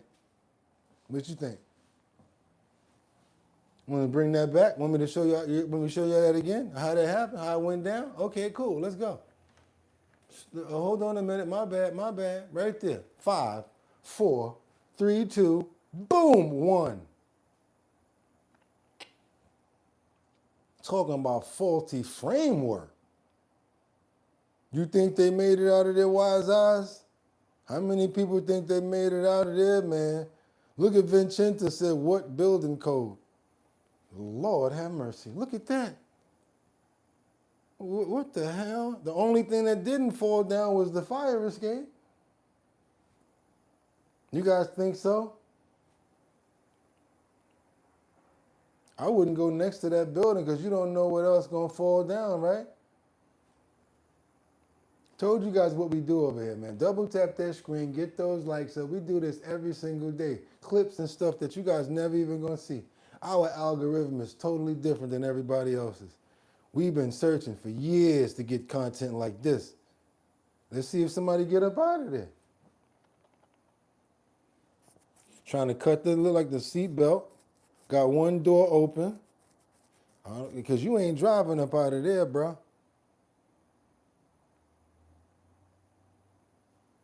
Damn, look how it fell. Boom. Yeah, you ain't driving up out of there. You can forget about that car. We're going to follow up on that story. There was no audio, so don't think it was. That was just me right there, because that was just all footage from like a Ring camera or outside of one of those flock cameras or something like that, that they were actually able to get that footage. There wasn't any audio. Let's keep on going. Let's keep on going, you guys. Oh, my God. That'd be a miracle if they survive. We're going to have black car caught the most of the impact. Yeah. And the other car swung around backwards, D. Marjorie. You saw that, right? Go ahead and give them a prayer. We're going to pray for both of the people, all of the officers that were the first responders on the scene, and we're going to hope and pray that they lived. I'm going to follow up with that story, see what else we can find out about that. I promise you guys. Let's go. It was in Baltimore, by the way. Amen. Let's keep on going. We got to get on over to Minnesota, St. Paul, a Chipotle to be exact. We got a manager who was fired after a viral video, and guess what, you guys? She got her job back because a whole bunch of people petitioned, and guess what? they found out the truth. If anything, I think she should have got her job back with a raise for being a manager, especially when you guys find out why she didn't serve this person. You guys thinking that, oh, why you didn't do that? You shouldn't be discriminatory to somebody. The last thing you want is somebody to say, I hope you got money to pay for that. You over there buying some food and they look at you and say, well, I hope you got some money to pay for that. Guess why she said it? Watch when you find out the reason. Check this out, you guys. Let's go. Let's get on over to Minnesota. A manager at a Chipotle in St. Paul not only has her job back, the company made a full apology. It all started after a viral video led the What's up with the raise and the manager position? I need two more things. Raise and manager position, especially when you find out why. to promptly fire her. Masood Ali posted this on his Twitter page on Friday. It has been viewed more than 7 million times. It shows the manager asking the men to prove that they could pay before they ordered. Susan Littlefield shows us how the story captured the country's attention. We never have money when you come in. We never have money. This video is the talk of the nation. Chipotle terminated one of its restaurant managers in Minnesota over the weekend. As reaction exploded online, a new revelation popped up on the very same Twitter account.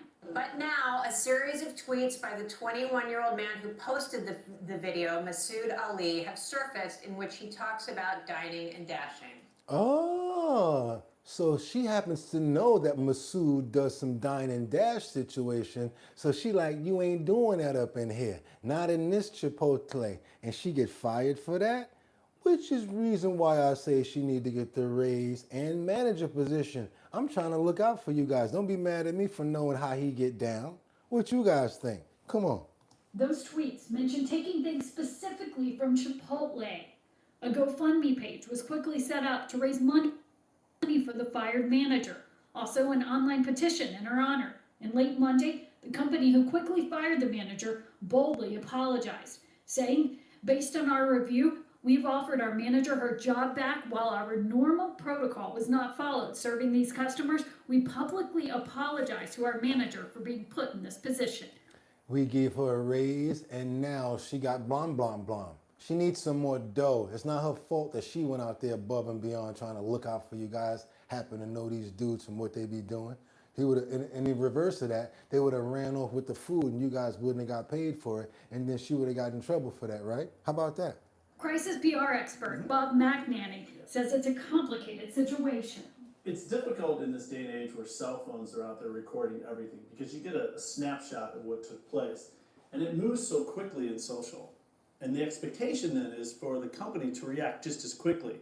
Well, if you're really concerned with due process and getting it right, you got to slow it down and make sure that you're not moving fast just for the sake of moving fast. Things may now be finally slowing down. The manager saying on Twitter, racism must be addressed, but what happened to me was just wrong.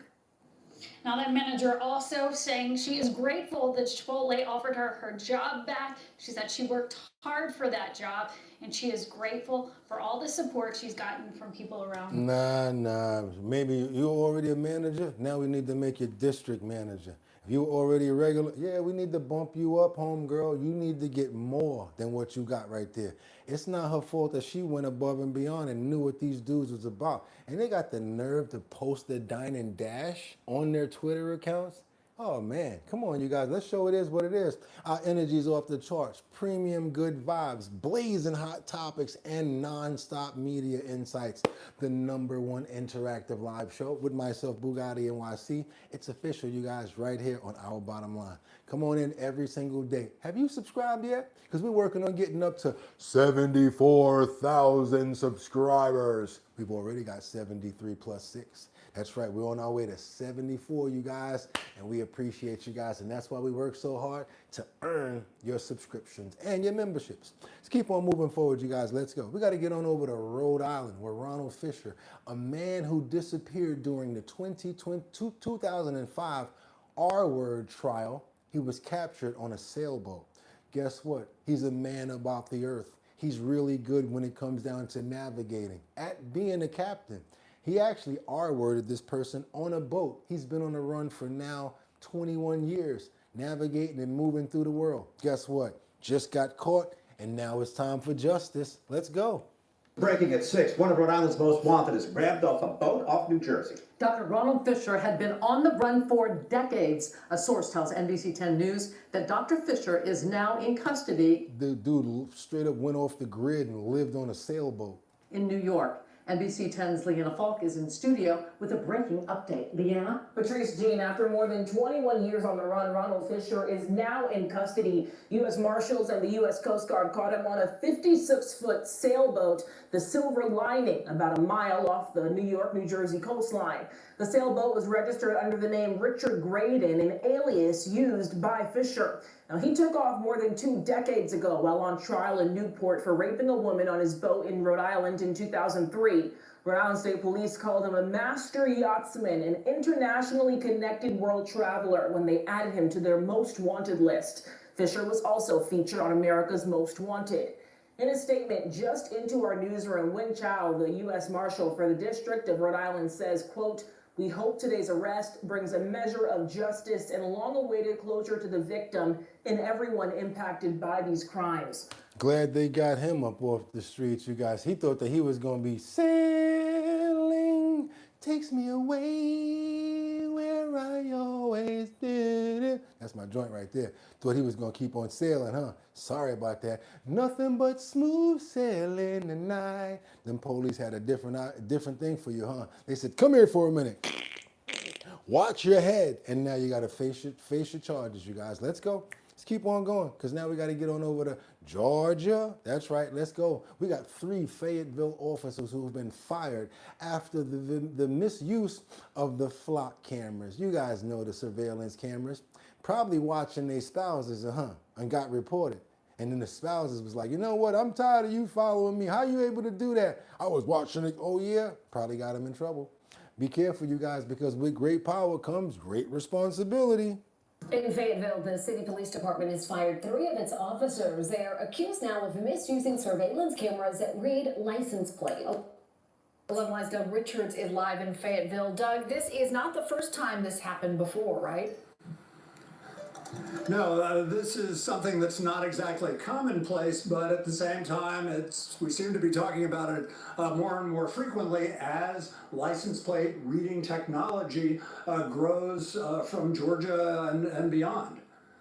Fayetteville PD says 3 police officers used the city's flock surveillance system to search for their own license plates. No, Kingfire, he will not be on a boat for a while. Or those of family members, which they say was an abuse of their police power. Fayetteville PD didn't disclose the motive and declined to identify the 3 fired officers. Fayetteville is among the locales across Georgia that have leaned into the license plate reading cameras, giving police a tool to readily track suspect vehicles while giving some heartburn to civil liberties advocates. Yeah, but a lot of people don't like those, and I don't like those cameras as well. And they got a lot of these other cameras where it's like around the school zones in New York. You might as well just get out, get off the car, get off the motorcycle and walk, y'all. Because they're going to find a way to ticket you. And the way that they ticket you in New York is crazy. Like your first ticket is like $45. And then like one day later, another ticket comes for like $75. They don't play when it comes down to those tickets because they just try to get you. Be careful. And when you go through a school zone, don't matter if it's Sundays, school out, summertime, schools closed, they're going to still try to get you for being a couple of miles above the speed limit. You got to be 15 miles an hour in the school zones. If you're 16, they're going to get you. And it's not just a Georgia problem. Our national office is seeing this trend literally across the country. So it's almost as if this type of misuse is part and parcel with the surveillance technology. And that's just the officers that's misusing it. Imagine who else is misusing it. They say the cameras have been formidable tools to identify criminals. Flock told us in 2025 that it builds into its system ways for police supervisors to audit who uses it. I think it's the right thing to be concerned and to wonder what technology is out there, who has access to it, and what can they do with it. Man, they can see right inside the car. They can see your phone number. Man, with them cameras, those cameras are no joke. You guys ever saw the clarity of those flock cameras? They can see straight inside the car. They can see who's in the back seat, like they just natural time. I don't know where they got that sort of clarity, but those cameras are crazy. Yeah, they're getting a lot of power too. What else you guys got for me in this comments? What you got for me? When are the Bills Nasters going to really protect and serve? Good question, Mike. Not just Teslas. They got a lot of cameras inside those Teslas. That's what Mike said. Flock cameras are easily hacked. Oh yeah? Probably from other countries too. Hackers that's good at hacking. That's a good call out right there. Let's see if we can look into that. Why does the volume seem a little low than normal? It's not. It's you. Let's keep on going forward because nobody's complained about that at all. It's the volume going down from there to here. Can you hear me now? Thank you. Because if I go over there and look at the mic level, it's all the way up. Turn your phone up. Let's go. We got to get on over to New Delhi because they're demanding the resignation of the minister regarding paper leaks in India. Police clash with the cockroach party. The cockroach party? What's the cockroach party? Let's keep on going, you guys. Let's go. India, New Delhi.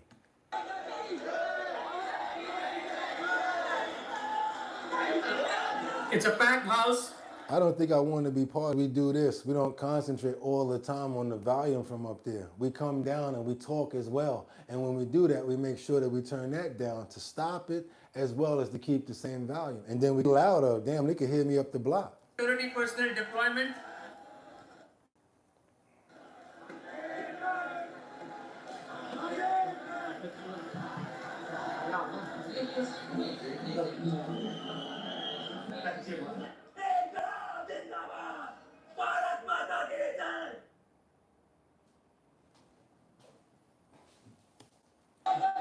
Now I'm talking. You get it? That's how we operate. And then we know the mic is here, so we always stay up here like this now. You see me looking like a thunder doing this? Because if I put that other mic up there, it might go too loud. And sometimes you rather take what you can get instead of going OD until I can practice that and get those levels right. We're going to be getting into that soon. We're going to do that, but we should be good right now. We're not having that much of a problem. And again, I do see my levels myself. They're going all the way up. And if I yell like this, then it's going to be too damn loud. So calm down. We'll be all right. Let's keep on going, you guys. Let's go. We got to get on over to New York. No, we're not. That's not New York. Oh, my God. This is not New York. This is fun right here. Oh, boy. We had to go from funk to fun. This is one of my favorite clips right here, you guys. I hope that everybody is here because this one here, you guys are going to be mad at me. You're not going to think that some of this is funny, but I think it's funny. And when I say I think it's funny because these robots, the AI robots that they program nowadays and they got them doing all this crazy karate, you got to realize some of these robots are going to malfunction. They're not going to always work properly. Even Rosie from the Jetsons had a malfunction at one point, right? So what happens when these robots malfunction? Sometimes there's nothing to worry about. But what if you have a robot that knows karate that malfunctions? And you're trying to take control of it. What about that? What about if you got a robot that knows karate and you're like trying to get him to calm down? And then all of a sudden, you think you got control of him until he does a spinning back kick. Oh my God. And I ain't even gonna lie to you, the second one is funnier than the first one. When that little kid catch that kick to the chest, oh yeah, I'm sorry you guys, it was funny. It was funny. You know why? Because he's the same size as the little kid. The kid is looking at him like this. He did a spinning back kick and caught that little kid in his chest. I know you guys looking at me like I'm wrong for laughing, but man, was it funny. Y'all can call me what y'all want. Check this out. We got some rogue robots that launches kung fu kicks while handlers attempt to subdue it. We're going to see a couple of other things going on too. Yo, bro, I can't stop watching it, Mike. I've seen it so many times too, but the shit's so damn funny. I know people saw this already. You probably ain't see this one though. Check this one out, Mike, because she thinks she got control of him. Watch this.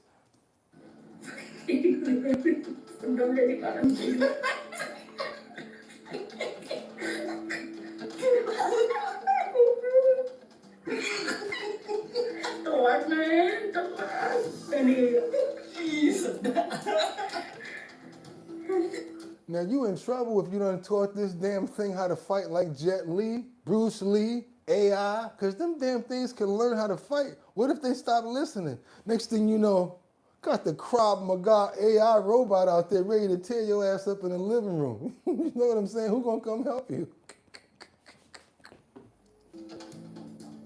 Here we go. Here it is, my favorite scene. Booyah!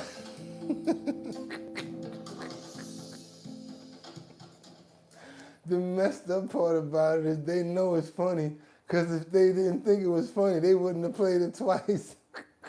I don't care what nobody say, man. We got to play that again. This is for me and Mike right here, y'all. We having a couple of personal laughs out of this one here. I'm sorry. Yo, Mike, come on, man. We're going to do it one more time, bro. Both of them.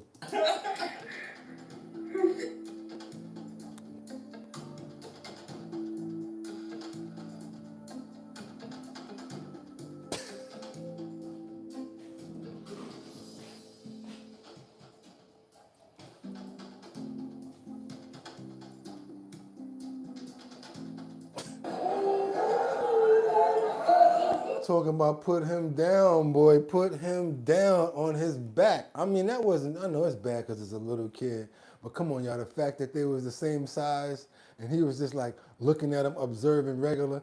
He did that spinning back kick. Boom! Caught him dead in the chest. Y'all can't lie and say that that wasn't funny. I want to pray for the little boy. Hope he ain't get no black and blue on his chest or no broken ribs or nothing like that from the thunder kick. And I want to pray that he don't be scared around robots and that don't affect him. Hopefully he be all right. We're going to pray for the little boy. We're going to pray for him. Hopefully he all right. Amen. Hopefully he ain't get hurt by the thunder kick. Let's keep on going, you guys. Don't get up out of here yet because we got much more. What's going on, Kevlar? Just to let you guys know, we are at that point of what? The health and wellness section. So if you made it here, you made it far, you made it to the right location. Fellas, you don't want to leave. I'm just telling you now. You do not want to leave right now. You want to find a way to get an extension going on right now for our bottom line. But first, before we get into all of that, what cold water really does in your gut? Did you guys ever hear the myth that if you drink cold water, you got to be careful because when it goes into your stomach, it'll make the stuff in there turn to solids like flat, like the fat? Or if you got like oil in your stomach and you drink it, it'll turn into solids. Have you guys ever heard about that? How about this? How about the truth about what really happens when it comes down to water and when you drink it? Cold water. They say, oh, you shouldn't drink water when it's cold. You shouldn't do this. You shouldn't do that because it's room temperature's better. Let's find out ourselves. What happens when you drink cold water? Let's look at a diagram and do it at the same time. This is the health and wellness section. What cold water really does after you drink it. Let's go. Let's go. Water after a meal. But do you know what it does inside your body? There's a viral claim that it's dangerous. Here's the actual truth. The claim says cold water makes the fat in your food solidify inside your stomach, turning it into a sludge that sticks to your gut lining. Could seem like it's a true thing, right? Let's see if it's actually true. This isn't how your body works. Your core temperature stays remarkably stable, and anything you drink begins warming almost immediately after it enters your stomach. So as soon as you drink that cold water, you think it's going down like that, but your body's already working on warming that water before it processes it. Let's go. Your stomach also uses strong acid and powerful churning muscles to break down food. A glass of cold water doesn't slow or freeze that process. So the viral fear is false. Cold water does not clog your gut with hardened fat. That specific claim has no scientific support behind it. Now for the honest, smaller truth. When cold water enters your stomach, your body does spend a little extra energy warming it back to body temperature. This effect is real, but tiny. Your body does burn a few extra calories warming cold water, but nowhere near enough to be a useful weight loss trick. Okay. Some people do feel mild cramping or discomfort from very cold water right after a heavy meal. This varies a lot from one person to another. Wait a minute. Winter Rising says, well, in South Carolina, it keeps you from dying, overheating, and dehydrating. It's hot down here. She need that ice water in Winter Rising. We ain't mad at you. Most healthy people, drinking water during or after a meal supports normal digestion. It helps keep food moving smoothly as your digestive system does its job. Drinking a very large amount of cold water quickly may briefly dilute your stomach contents, but your stomach continues producing acid. So for most healthy people, this effect is minor and short-lived. Temperature really comes down to personal comfort. Warm water can feel soothing for some people, while cold water is completely fine for most healthy individuals. You see that, Winter? That means you can drink it how you want it. There's no specialty. If you want cold water, go ahead and drink it cold. Follow body protocols. Cold water after a meal won't harm your digestion. The real priority is staying hydrated with a temperature that feels right for you. You drink cold water. Okay, stay hydrated with a temperature that's right for you. How many of you guys been exercising? Anybody been working out? Anybody been moving? Anybody been improving on their workouts? Anybody been doing that? No, I'm not going to work out with you guys today. It's not that. Let's go and cover this first. What cold water really does after you eat. And just in case you was thinking about the other things as far as like about the fats and things like that, you know, basically happening in your stomach, that's a myth. Also, your body automatically will try to, bring the temperature of that cold water up before it processes. We found out about that.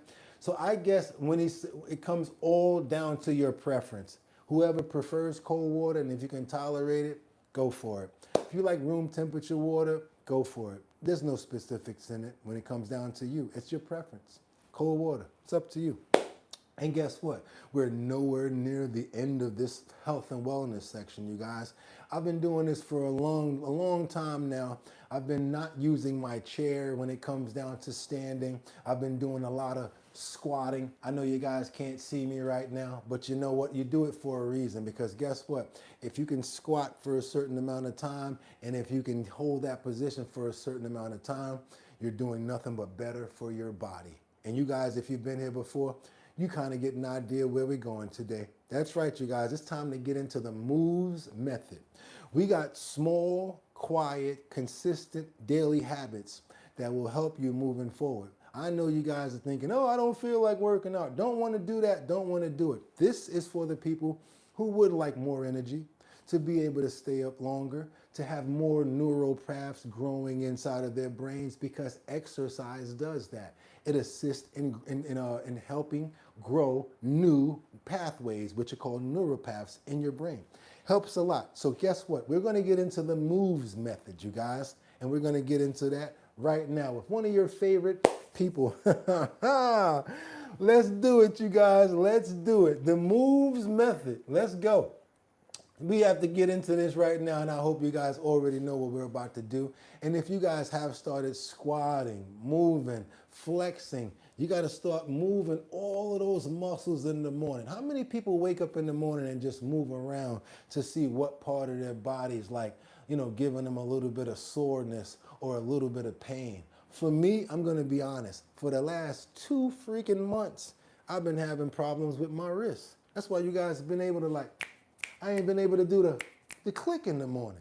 So I've been drinking a lot of this garlic water. It helps when it comes down to your immune system. It helps when it comes down to the circulatory as well. So I've been drinking a lot of garlic water. I've been working out. I've been working on my circulation, cutting down things that have inflammation in them as far as foods and things of that nature. But also, you gotta move it before you lose it. So this is what we gotta do, you guys. I understand that you probably aren't interested in this, but guess what? There's no way that we can't do the small things in order to keep us energized, to live longer, and to make sure that we're being healthy with our bodies. So without any further ado, we got the 17 habits that quietly changed her body and her life. That's right, you guys, women, men, children, this all applies to everybody. And not only that, but the research has shown that if you can move and flex and bend like this is the most important sentence, it will add years or determine and let you know how long you're going to be on this earth. Because if you can't flex or move past a certain movement or a certain motion, yes, science, and it's been proven that may determine your longevity of life. That's why we get really serious when it comes down to range of motion and circulation. Let's get into the 17 habits that quietly changed my body and my life, coming in from the Moves Method channel that we're already subscribed to. This is going to be about 12 minutes. Not even that. Let's do it, you guys. We got some good information coming in. Double tap that screen and get those likes up. Let's go. Health and wellness. Health and wellness section is continued. Let's do it. 3 years ago, I discovered something that changed everything.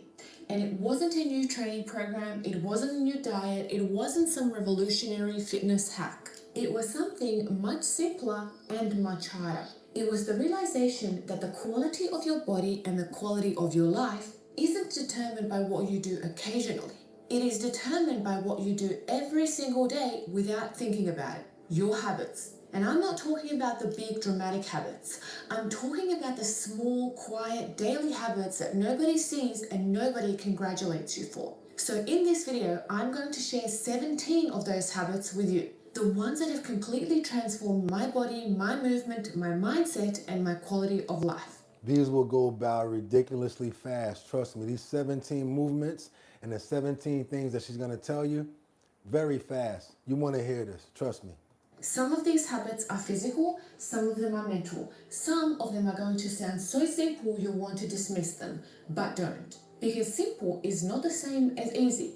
And these habits done consistently will change you in ways that no program or protocol ever could. Habit number 1, move before you think.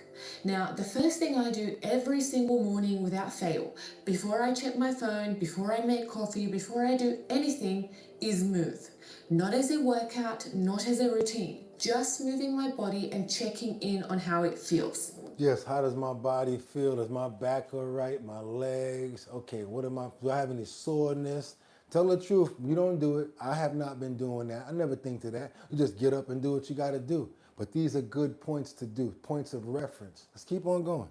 I get on the floor, I squat, I roll, I hang, I explore what my body feels like today. 5 minutes, sometimes 10, that is all that I do. And what this does is set the tone for everything that follows. She's literally working every single one of her muscles. Even if she's not working out, you see what she's doing. She's spider crawling, she's flexing, she's making it so that her limbs and all of her like, let's say all of her joints and everything is flexible. She does it all of the time. I do it now all of the time too, and it's helped me. My wrist ain't messed up no more, and I didn't use any D-rugs to do it. It took me a lot of therapy and really going hard, pushing through those push-ups, still doing those push-ups. But then I started feeling my body fighting back, giving me more, able to circulate, giving myself the right type of oxygen, and it started working better for me. Also, taking away inflammation foods like white bread, stuff that have a lot of starch in it. You got to get rid of that stuff when you feel this inflammation. Let's go. Because the first decision you make in the morning becomes a template for every decision after it. If the first thing you do is reach for your phone, you've already told your nervous system external stimulation first, internal awareness second. But if the first thing you do is move your body, if you get into your body before you get into the world, your whole demeanor shifts. You are more present, more grounded, more connected to yourself. So move before you think every single day. Something that I don't do, but I'm going to start doing every day. I'm going to start getting on the floor because that's what you're supposed to do, at least for 5 minutes. Habit number 2, get on the floor every day. This sounds almost too simple to mention, but it might be the most important habit on this list. Every single day I spend time on the floor, not just passing through it, but actually sitting there, moving there, living there, because the floor is where your body tells you the truth. When you are on the floor, you can't fake mobility, you can't fake strength, you cannot fake control. Either you... Collective, Angels Among Us, I think a couple of other people did the sit-stand. They went straight from standing to straight up and down sitting and sitting and standing. That's proven that they're going to be here for a long time. That range of motion and flexibility, that's actually really good for your body. A lot of people can't do that. You can move freely down there or you can't. And the more time that you spend down there, the more freely you move. Your hips open, your spine loosens, your balance improves. Your body actually starts to remember what it's supposed to feel like. So get on the floor every single day. It will change your body faster than almost anything else you can do. Also, you got to do one thing that scares you physically. If it feels a bit uncomfortable, do it. Leave a weight somewhere. Do something. That's totally different, because sometimes a challenge just keeps your mind and your body ready for any challenge at any time, because you never know when something's going to happen in real life, right? Habit number 3, do one thing that scares you physically. Every day I do at least one thing that makes my body slightly uncomfortable. So that can be a movement that I haven't tried before, a position that feels unstable, a challenge that my nervous system wants to avoid. And you don't need to be reckless, you don't need to do something dangerous. Just do something that is uncomfortable, because comfort is where capability goes to die. Like right now, just be out of nowhere, boom, do one push-up real quick. You know what I'm saying? Do one dip real quick out of nowhere. You on your way to go somewhere, pick up something real quick and give it 2 pumps like this, put it back down and walk. You know what I'm saying? Let's go. So every time you avoid a movement because it feels hard or scary or unfamiliar, your nervous system learns that's dangerous. Stay away from there. This is a crazy one right here. Like, this is what I'm trying to tell you. She does this all the time. But you can imagine how long this lady gonna live. I'm not telling you guys to go cuckoo like her, but having a part of it where you can adapt some of your time to know that you're flexible and to be able to move, guarantee your range of motion and your blood flow, your veins are gonna help you here for much longer than you normally would think so. Every time you do it anyway, every time you breathe through the discomfort and you come out the other side, your nervous system learns, I can handle this. You sitting somewhere and all of a sudden you turn a certain way, you be like, oh my God, oh, I'm getting old, I'm getting old. You're not getting old. You ain't been using that area. You have not been flexing. You ain't been moving.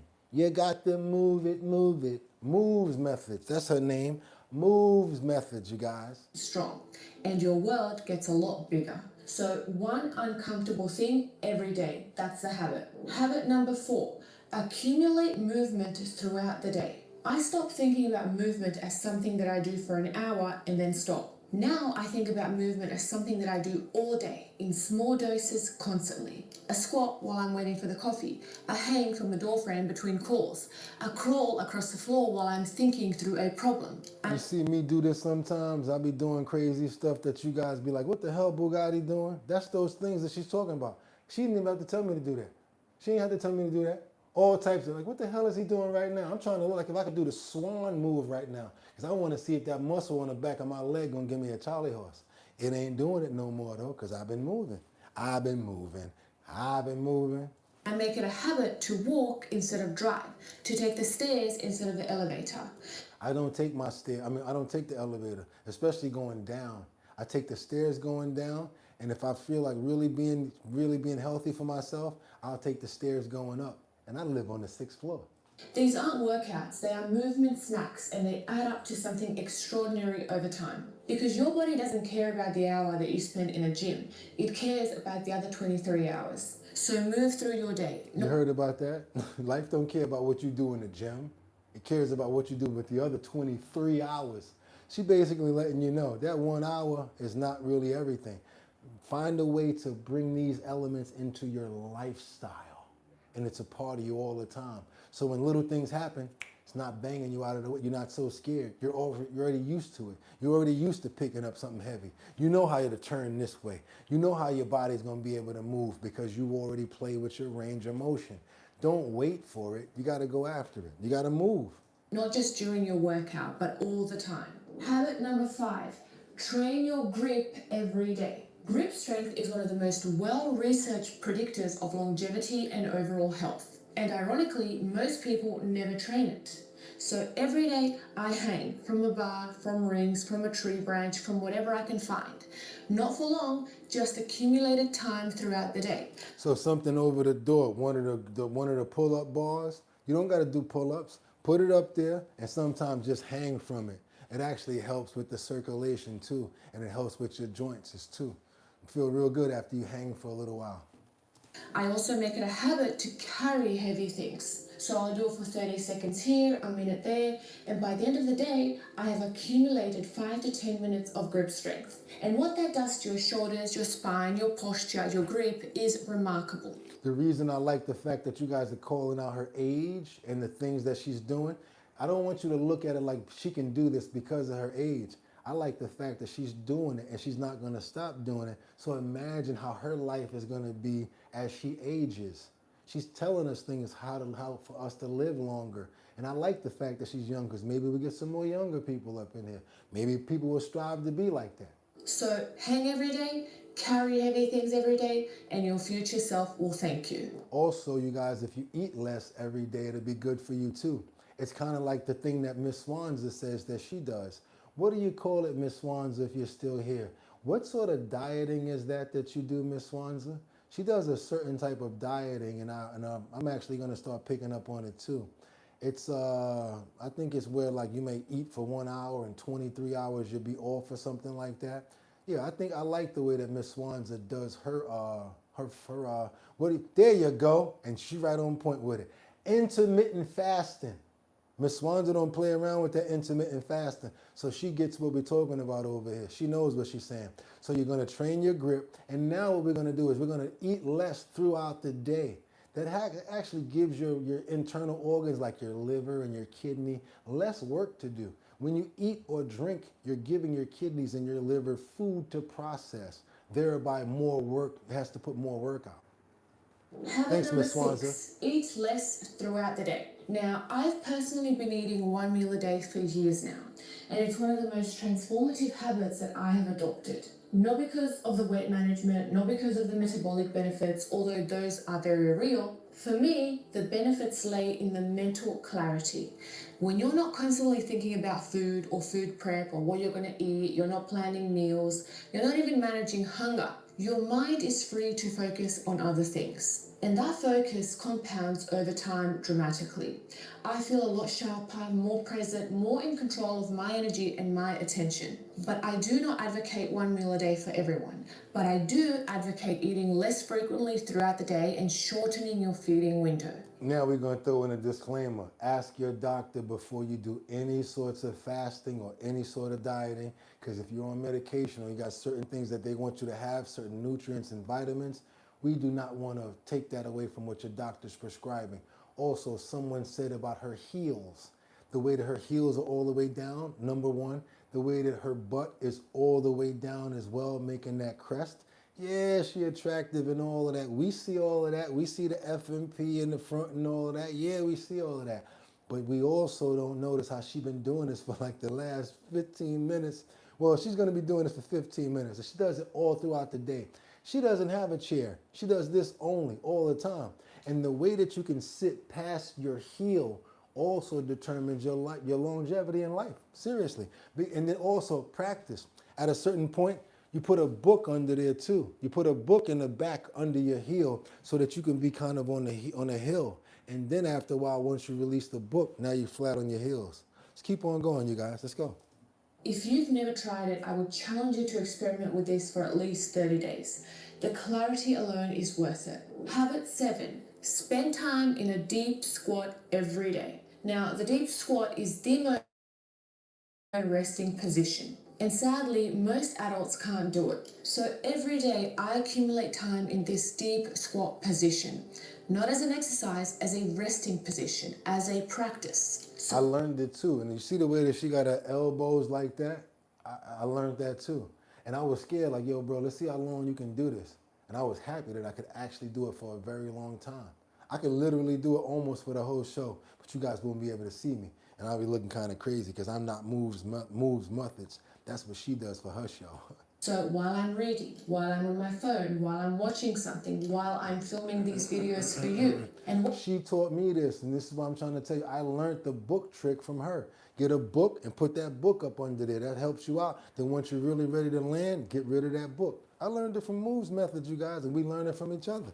What this does to your hips, your ankles, your spine, your digestion, your posture, it is one of the most powerful things you can do for your body. Start with 5 minutes a day, build up to 30. Your body will transform. Habit 8, protect your standards like your life depends on it. Protect your standards. Like, y'all know I'm crazy with my standards. I'm telling you straight up and down. If I tell you I'm going to do something, I'm going to do it.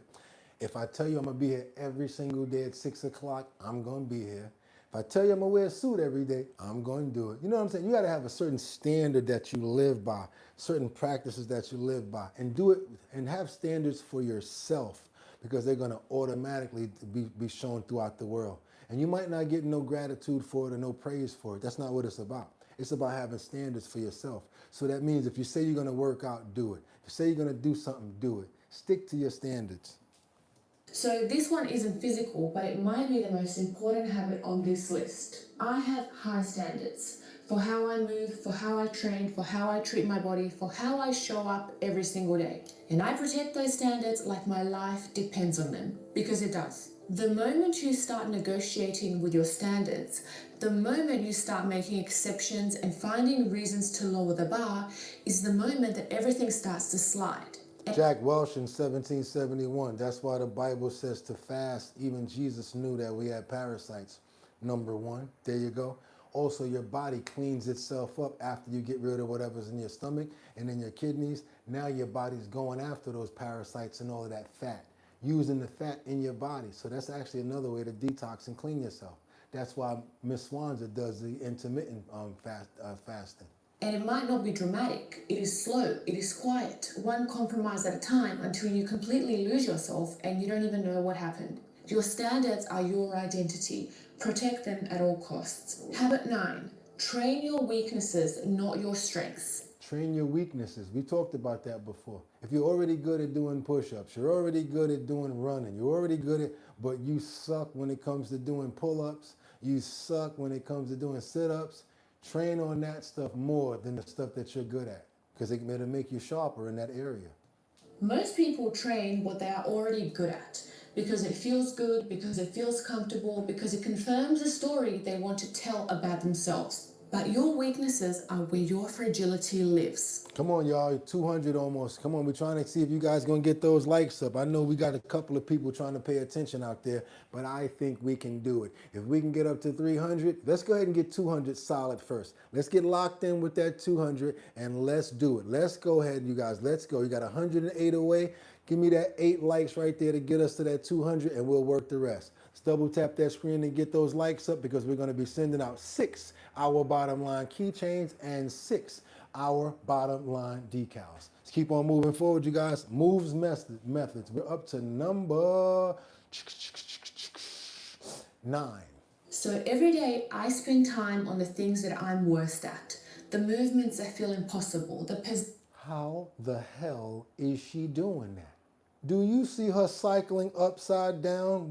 Do you see what she's doing? This ain't AI. She's trained herself this far. positions that feel uncomfortable, the capabilities I haven't developed yet. And it's not because I enjoy it, it's because I know that's where the real growth happens.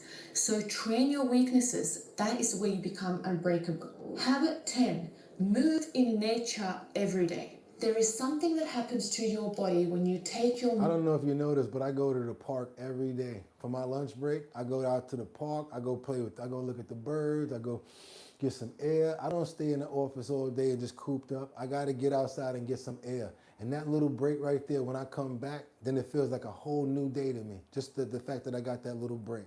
Movement outside, off the flat, predictable surfaces, off the controlled environments and into the real world. Onto uneven ground, changing terrain, wind, sun, cold, heat. Your body has to adapt in ways that it never does in a gym environment. Watch this next move that she do, y'all. I'm listening to your moves, but this next move that she do, Lord have mercy. Your nervous system has to respond to real, unpredictable stimuli. And as a result, something shifts, not just physically, but also mentally. You feel more alive, you feel more present, more connected to something bigger than just your workout. Train your weaknesses. This way you know you're getting better in those areas. Now I could do 100 dips. Now I could do 120 sit-ups. We already know what we can do in the other areas, but work on the places where you're weaker at. This way you can become more rounded. So move outside every day, even if it's for just 10 minutes. And move outside, Habit 11, reflect on your movement every day. So every day I take a few minutes to check in with my body. And I'm not doing this in any complicated way.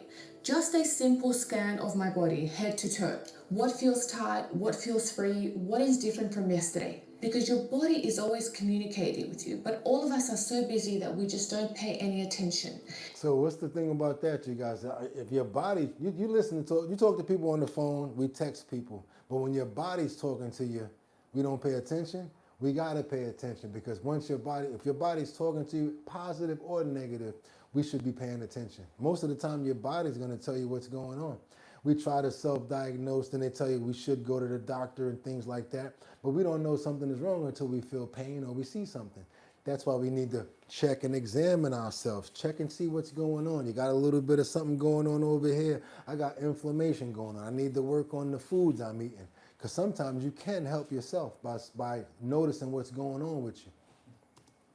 And if we're not paying attention, we're going to miss the signals. And that can be the tightness that's building before it becomes an injury, the restriction that's developing before it becomes a limitation. So check in with your body every day. It is always telling you something. Protect your body, nourish your body, and treat your body with respect. It's the only one that you have. Habit 12. Never. This is one that I never do. I never miss 2 days in a row for showing up. For working out, I couldn't do it. I got to work out every day. 2 days, I'm really pushing it. Never miss 2 days in a row. I don't have a strict rule about training every day. Some days are naturally active rest days. Some days are light movement days. Not every day is a full bore training. But I have one non-negotiable rule. Ain't that cool? I just thought about that. Like she just showed you a perfect example. Instead of working out, I'll go ride my bike. It's the same thing like I'm working out and exercising, but it's a lighter sort of training. I never miss 2 days in a row. Because one missed day is a rest, 2 missed days is the beginning of a new pattern, and patterns become habits, and habits eventually become identity. So never miss 2 days in a row. That's the rule. Just show up, do what you said you were going to do, even if it's not your best day. You still walk away the winner because you did not give up into the negative thoughts or the limiting beliefs. So show up. Habit Never. Another one is 13. Learn something new about your body every week. 13. Learn something new about your body every week. So every week I try to learn something new. A new movement pattern, a new concept, a new skill, a new way of thinking about the body. And it's not because I need to know more. It is because staying curious keeps me growing. The moment you think that you know everything is the moment that you stop improving. We talked about that when it comes down to learning. We talked about when we talked about coming down to the brain. We talked about that when it comes down to neuropaths. And I love when certain videos cross paths and definitions. I'll say this sometimes. When it cross paths and definitions with other videos that we're talking about, kind of lets me know that we're on the right page. That's what it lets me know. Let's keep on moving, you guys. So for you can try a new skill like a handstand, attend a dance class, go bouldering, take an art class. I don't care what it is, develop new skills. Stay a student always. Habit 14, challenge someone else to move. So every week I try to get someone else moving. That can be a friend, a family member, a client, a stranger on the internet. Not because I need to, but because sharing movement is one of the most powerful things you can do. When you help someone else discover what their body is capable of, something happens to you too. You remember why you started. You reconnect with the joy of movement. You become more committed to your own practice. So share movement, it multiplies. Habit 15, do the thing that you have been avoiding. There's always something that you've been avoiding. I was going to do them sit-ups. I was going to do those push-ups. I did say that I was going to be on a diet. Have you been avoiding that? A movement that feels too hard, a practice that you've been putting off, a challenge that you've been telling yourself you'll get to eventually. And every week I identify that thing and I do it. It doesn't have to be perfect. It doesn't need to have a well thought out plan. You just need to do it. Because the things that you avoid are always the things that you need to do most. Habit 16, rest with intention. Rest isn't the absence of movement. Rest is intelligent movement at the right dose. On my rest days, I still move, just differently. So I will do a slow walk, a gentle floor session, some hanging, some breathing, maybe a low intensity class with my friends. Heck, The reason why I do that too is because I'm giving my body time to recover from the workout all week. I'm giving my body time to replenish itself. I'm just giving myself some downtime. That's why it's always good when it comes down to rest with intentions. Sometimes even just cleaning the house will do it for me. And it's not about the intention of training. I'm doing this as recovery, to restore, to give my body what it needs to come back stronger. So rest with intention, not with a couch and a screen. Habit 17. You heard that? Rest with intention, not with a couch or a screen. Yeah. Also, last but not least, you guys, we got it. Number 17, show up when you don't feel like it. When you show up when you don't feel like it, when you do feel like it, you're going to be even better. You know how many times I'm like, oh, I don't feel like doing the show today. Come on, Boogotti, you could take a break. You've been doing it every single day. But that's why I can do it almost in my sleep, and it's real hard for me to mess up. I used to be so nervous before I started this show, heart beating like crazy. You guys wonder, like, why are you so nervous? Because I got to do this, and I want to do it right. If you care about something, you become nervous. But after a while, you get used to it. Because I was showing up on those days where I didn't really want to. That's why I got you better, and that's why they get you better. Keep on going. Team, show up when you don't feel like it. This is the most important habit of all, I would think. Yo, we was getting 800 people up in here. Yo, what happened to the channel? Perfect example. You know how I feel when people say that? That make me feel kind of like, oh, we don't really want to rock the channel no more because it ain't 400 people in the comments no more. Or yo, we was relying on that. We felt like we was part of something big when those numbers was there. That's how I kind of feel about that when I hear people say stuff like that. Because we got a strike and we lost our numbers. But then I know me. I'm like, yeah, but what's going to happen in a whole another 3 months when we get that all back over again? That's why I don't say things like that. I just keep on pushing and banging that nail. I ain't going to say that. I'm not going to bring that to reality. I'm going to go in the back office and figure out the times that people are coming on. I'm going to go in there and see if I can make another show for another time to get people to come on. I'm going to go see if I can do some interviews to turn the numbers up. I'm not going to think in that negative way. I'm going to keep on doing stuff to make the show better because things change, things evolve. And what did I tell you guys when I first started doing this show that I had to learn? You have to learn how to get used to change. Because that's going to be the only thing that's going to always happen throughout your life. You're going to lose family. You're going to lose friends. You're going to lose jobs. You're going to lose that apartment. But that's the hardest thing to get used to is change. Because it's change. How the hell are you getting used to that? Less people. Certain things. So that was my #1 challenge, which is why I keep it all together when I'm going through all of this crap. Okay, cool. Go ahead and get me. Long as I can land on the ground where I can get a clean foundation to start again. Where's the ladder? Where's the ladder? And then I'm concentrating. And then I'm looking at people as I'm passing by them. Because they all on one accord, worried about crap. But I'm focused on getting back to where I was, plus even further. You feel me? Stop worrying about crap and keep on moving, you guys. Let's go. Last but not least, number 17. Show up when you don't feel like it. And it's definitely not the most exciting, not the most dramatic, but the most important. Because showing up when you don't feel like it, that builds character. Showing up when you're tired, when you're busy, when you're stressed, when every part of you wants to skip it, that is what makes you resilient. Those are the days that matter most. Because as we know, motivation is unreliable. It comes and goes. It's affected by sleep, stress, and mood, and 100 other things that you can't control. They said that in the last video with Dr. Tracy. Remember Dr. Tracy said that? And she said, discipline is what keeps you going. But discipline, real discipline, doesn't depend on how you feel. I ain't watch all this. I didn't even get that far. It is, again, another cross path between stuff that's real, stuff that's actually, and that's when I'd be like, whoa, we're really on to something here. I didn't even get this far. Not even gonna lie to you.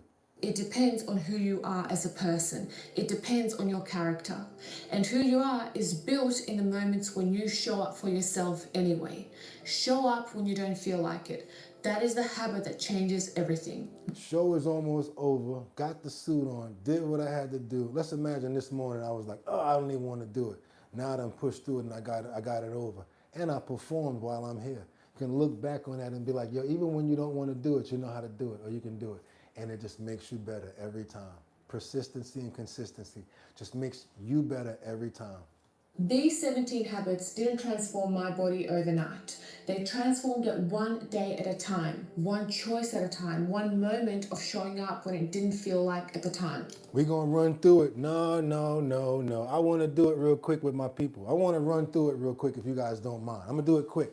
Move before you think, number one. Number two, get on the floor every day. Number three, do one thing that scares you physically. Number four, accumulate movement throughout the day. Number five, train your grip every day. Number six, eat less throughout the day. Number seven, spend time in deep squats every day. Number eight, protect your standards like your life depends on it. That goes without saying. Number nine is train your weaknesses, not your strengths. You guys can read that sentence and see why that makes sense. Number 10 is move in nature every day.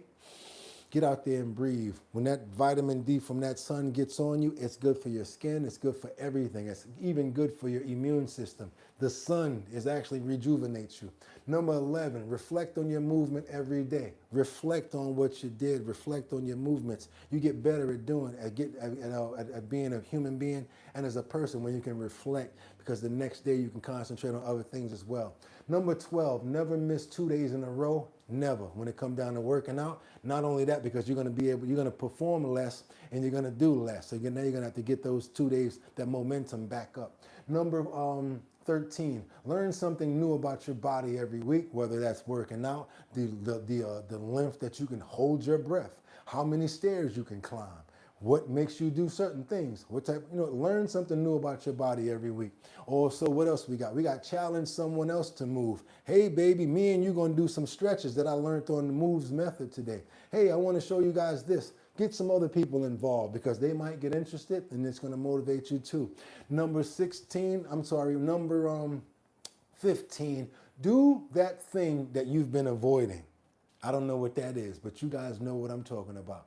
Do that thing that you've been avoiding. That doesn't necessarily have to be a moves thing either. I want to write a book. I want to start a YouTube channel. I want to start a health and wellness food program or something like that. Guess what? Go ahead, go for it. Also, what else you got over here? Rest with intention. Get some good rest. Make sure you wind down very good, but at the same time, have something going on. You want to rest, but still get a little bit of workout going on. Ride your bike, coast around, still get a little bit of workout going on as far as, let's say, just stretch that day. Maybe some yoga, but still get something going on so you have some intention. Last but not least, show up when you don't feel like it. That's the hardest part. Showing up when you don't feel like it. I already showed you the examples of that with myself. One choice at a time, one moment of showing up when it didn't feel like at the time. And if you adopt them, they will do the same for you. So pick one, just one, and start there. And if you want the complete system, the exact routines, progressions, and practices that underpin all of these habits, check out the Mobility Toolkit in the description. It's helped over 180,000 people build a body and a life that moves. Yeah, I'm extremely impressed with Moves' method. Her research is phenomenal. There's another guy that works out with Moves. And when they say things like, if you can't squat for a certain amount of time, it shows the longevity of life, maybe like 5 or 10 years less than you have on your life. I don't get angry at that or get scared at it. I run right into the fire and I challenge it because I want those years on my life. And that's why I share this information with you guys. Thank you so much, Vincenta. I really appreciate you. And that's why I do this. Make sure that we're getting good content. We're going to make some more bread, but we're going to do that tomorrow. And we're going to do some really good bread that you can cook in 10 minutes. Nuts and all types of stuff. How to make it and all that. We did another loaf yesterday, but now we're going to get into some 7-grain breads and how we can make it, where we can find this stuff as well. Hopefully you guys are here tomorrow. Here we have Moves Method. That's one word. Moves Method. All one word. We're already subscribed, can't you tell? And also we got 17 habits that quietly changed my body and my life. Now you understand why she said that. This is also going to be in the Our Bottom Line Discord. And if you want right now where it says Happy Tuesday, HOBL, co-host and family to support the show by Cash App, you can send that Cash App. Or you can read a little longer and hit that Discord and go ahead and get that invite. I'm going to go ahead and accept you. Now you don't got to go no further. Hit that link in that the description right there and you'll be able to go right to our Discord and I'll accept you.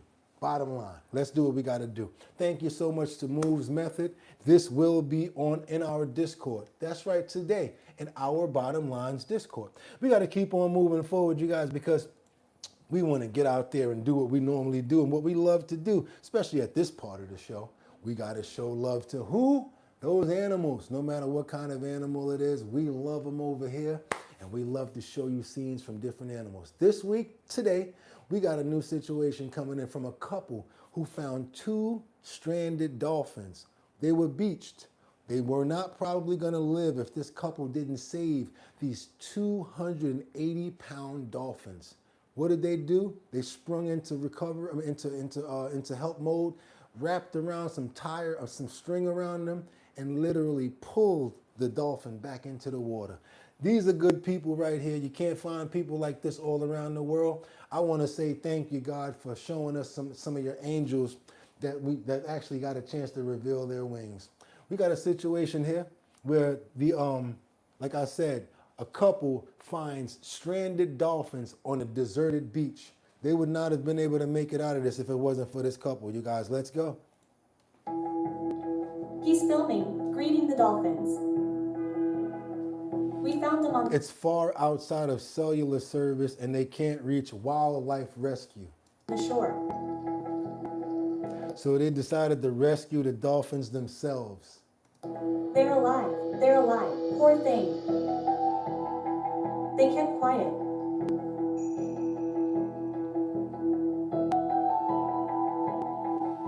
That's a baby dolphin. Both of them got beached. Both of them. It's another one that they're gonna find right after this. This is gonna be the mother. Now, once in the water, he unties the rope and tries to get water on them. They can't do anything until the tide comes up. So they're gonna hang out with them and hope that the tide comes up and they're able to make it out of there.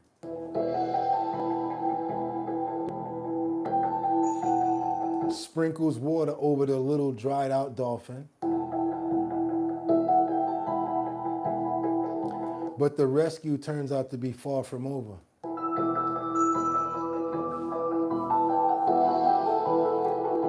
As they discover another dolphin caught in the reeds. I don't know what's going on, but I never seen a black dolphin with gold on it. This must be some crazy dope colors over here. I like this. Pretty dolphin. Ties the rope to the fin. Help. Now he drags it carefully to avoid injury. The dolphin gets anxious and starts to thrash its tail.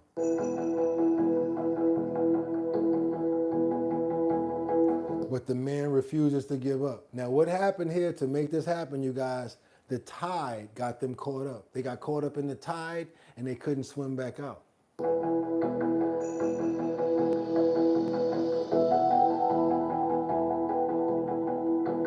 They said that the dolphins may have become stranded if they weren't there. And to escape the attack by the killer whales they spotted in the area. They probably will stand by the edge to stay away from killer whales.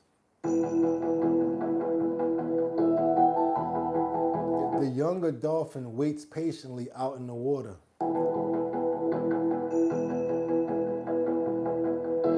He places both dolphins in shallow water so they can swim off on their own once the tide rises.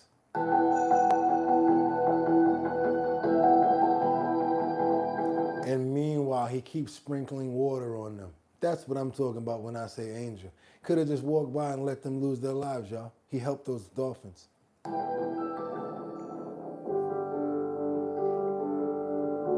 After a while, the dolphins both regained their strength. The duck. And with the rising tides, they can finally swim free again.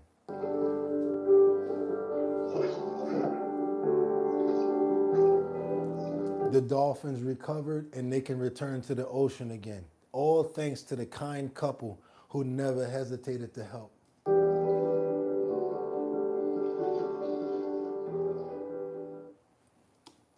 See that right there? That's what I'm talking about. He went and found a rope, saved them and all that. That's what we about over here. And we love all animals, especially when it comes down to dogs, cats, birds, snakes, all of them. I'm sorry, can't even lie. All of them, we love animals, and that's how we get down over here on Our Bottom Line. Woo!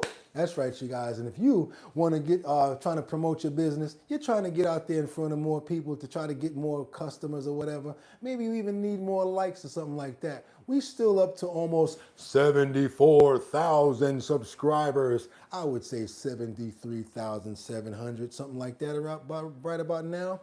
We got a few more days to hit that 74,000 mark, and we're going to do it. Why? Because we're consistent and we're persistent, and we come here every single day, and we constantly give you guys good content and fantastic shows. That's what we're about over here at Our Bottom Line.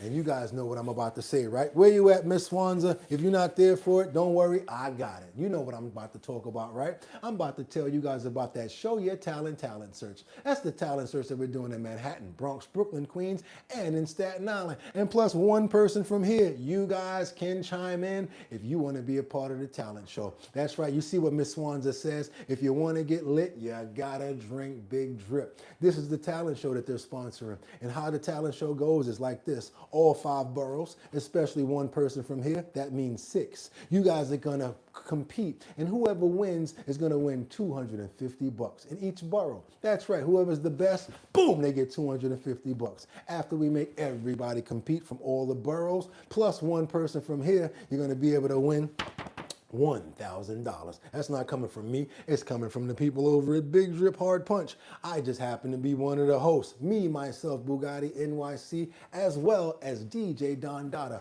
formerly of Black Ink Crew, and now she's spinning, putting that music in the air. She's also got a TV show that she's doing as well, and we're going to get into that as well.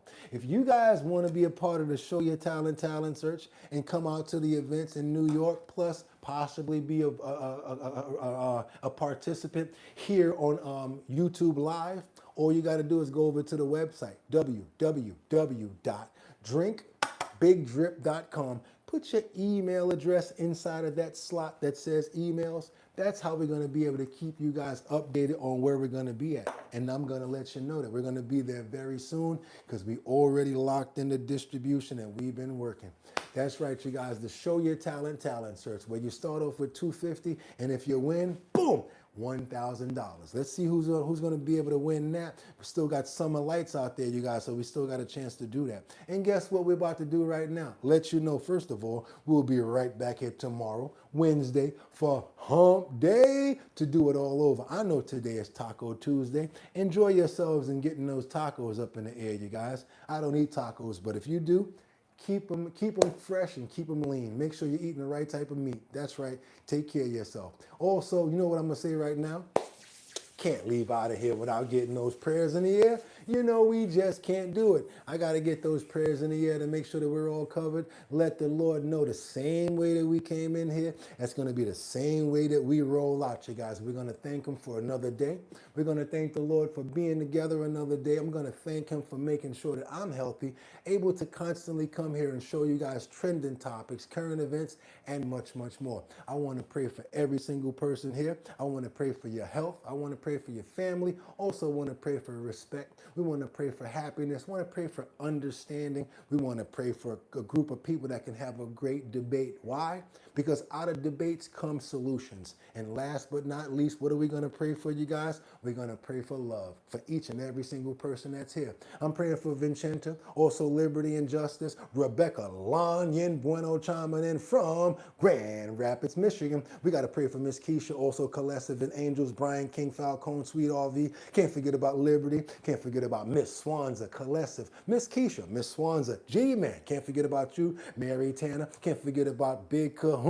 That's right, we're praying for you, Mike Will, as well. Can't forget about Jelena, Mike Will. That's right, Mike Wee, 26. Brian King Falcone, Miss Swanza, Liberty and Justice, Winter Rising, Yvonne, Jelena, Mary Tanner. That's right, you guys, Keith Glover. Can't forget about Beyond Ether. You in the building. What's up, Beyond? Tony, how you doing, Tony? Colessive. Can't forget about who else we got in here. King Fire. I see Angels Among Us too. Can't forget about Jeffrey Spilker, Winter Rising, Angels Among Us, Jordan. Can't forget about Terry. Also, everybody who's new gloved up in our show. Thank you for becoming new members. That lets us know that we're doing the right thing and bringing you guys the right type of information. Can't forget about praying for Jelena, Miss Winter Rising, Colessive, Miss Keisha, Mary, Tanner, Sweet RV Adventures. How you doing, RV? Brad Pitt, Mega Dub. You ain't even here and I'm shouting you out. I just know your name. CG5P, shouting you out too. Can't forget about Jeffrey Spilker. How about 55 Coffee House, Lisa Roy, Winter Rising. All of you guys, I want to give a big shout out and a prayer for us, and I want to say amen. And guess what? We're going to be right back here at 6 o'clock. Different suit, new trending topics, current events, and much, much more. I'm hoping that you guys got a lot out of the health and wellness section, whether it's drinking the cold water or whether it's the moves method. We really appreciate you guys, and I thank you so much for being here. We're going to be right back here. Thank you so much, Lisa. We're going to be right back here at 6 o'clock in the morning on Hump Day to do it all over again. Trending topics, current events, and much, much more. And that's the reason why our show, collectively, not my show, so stop saying that. We are the #1 show on YouTube. They not messing with us. And like I always tell you guys, y'all could have went anywhere. But the fact of the matter that you came here to chill with me, I appreciate you. So till tomorrow, 6 o'clock in the morning, get 'em. Peace. Join the Discord. Join our Discord. This does not end. The fun keeps going.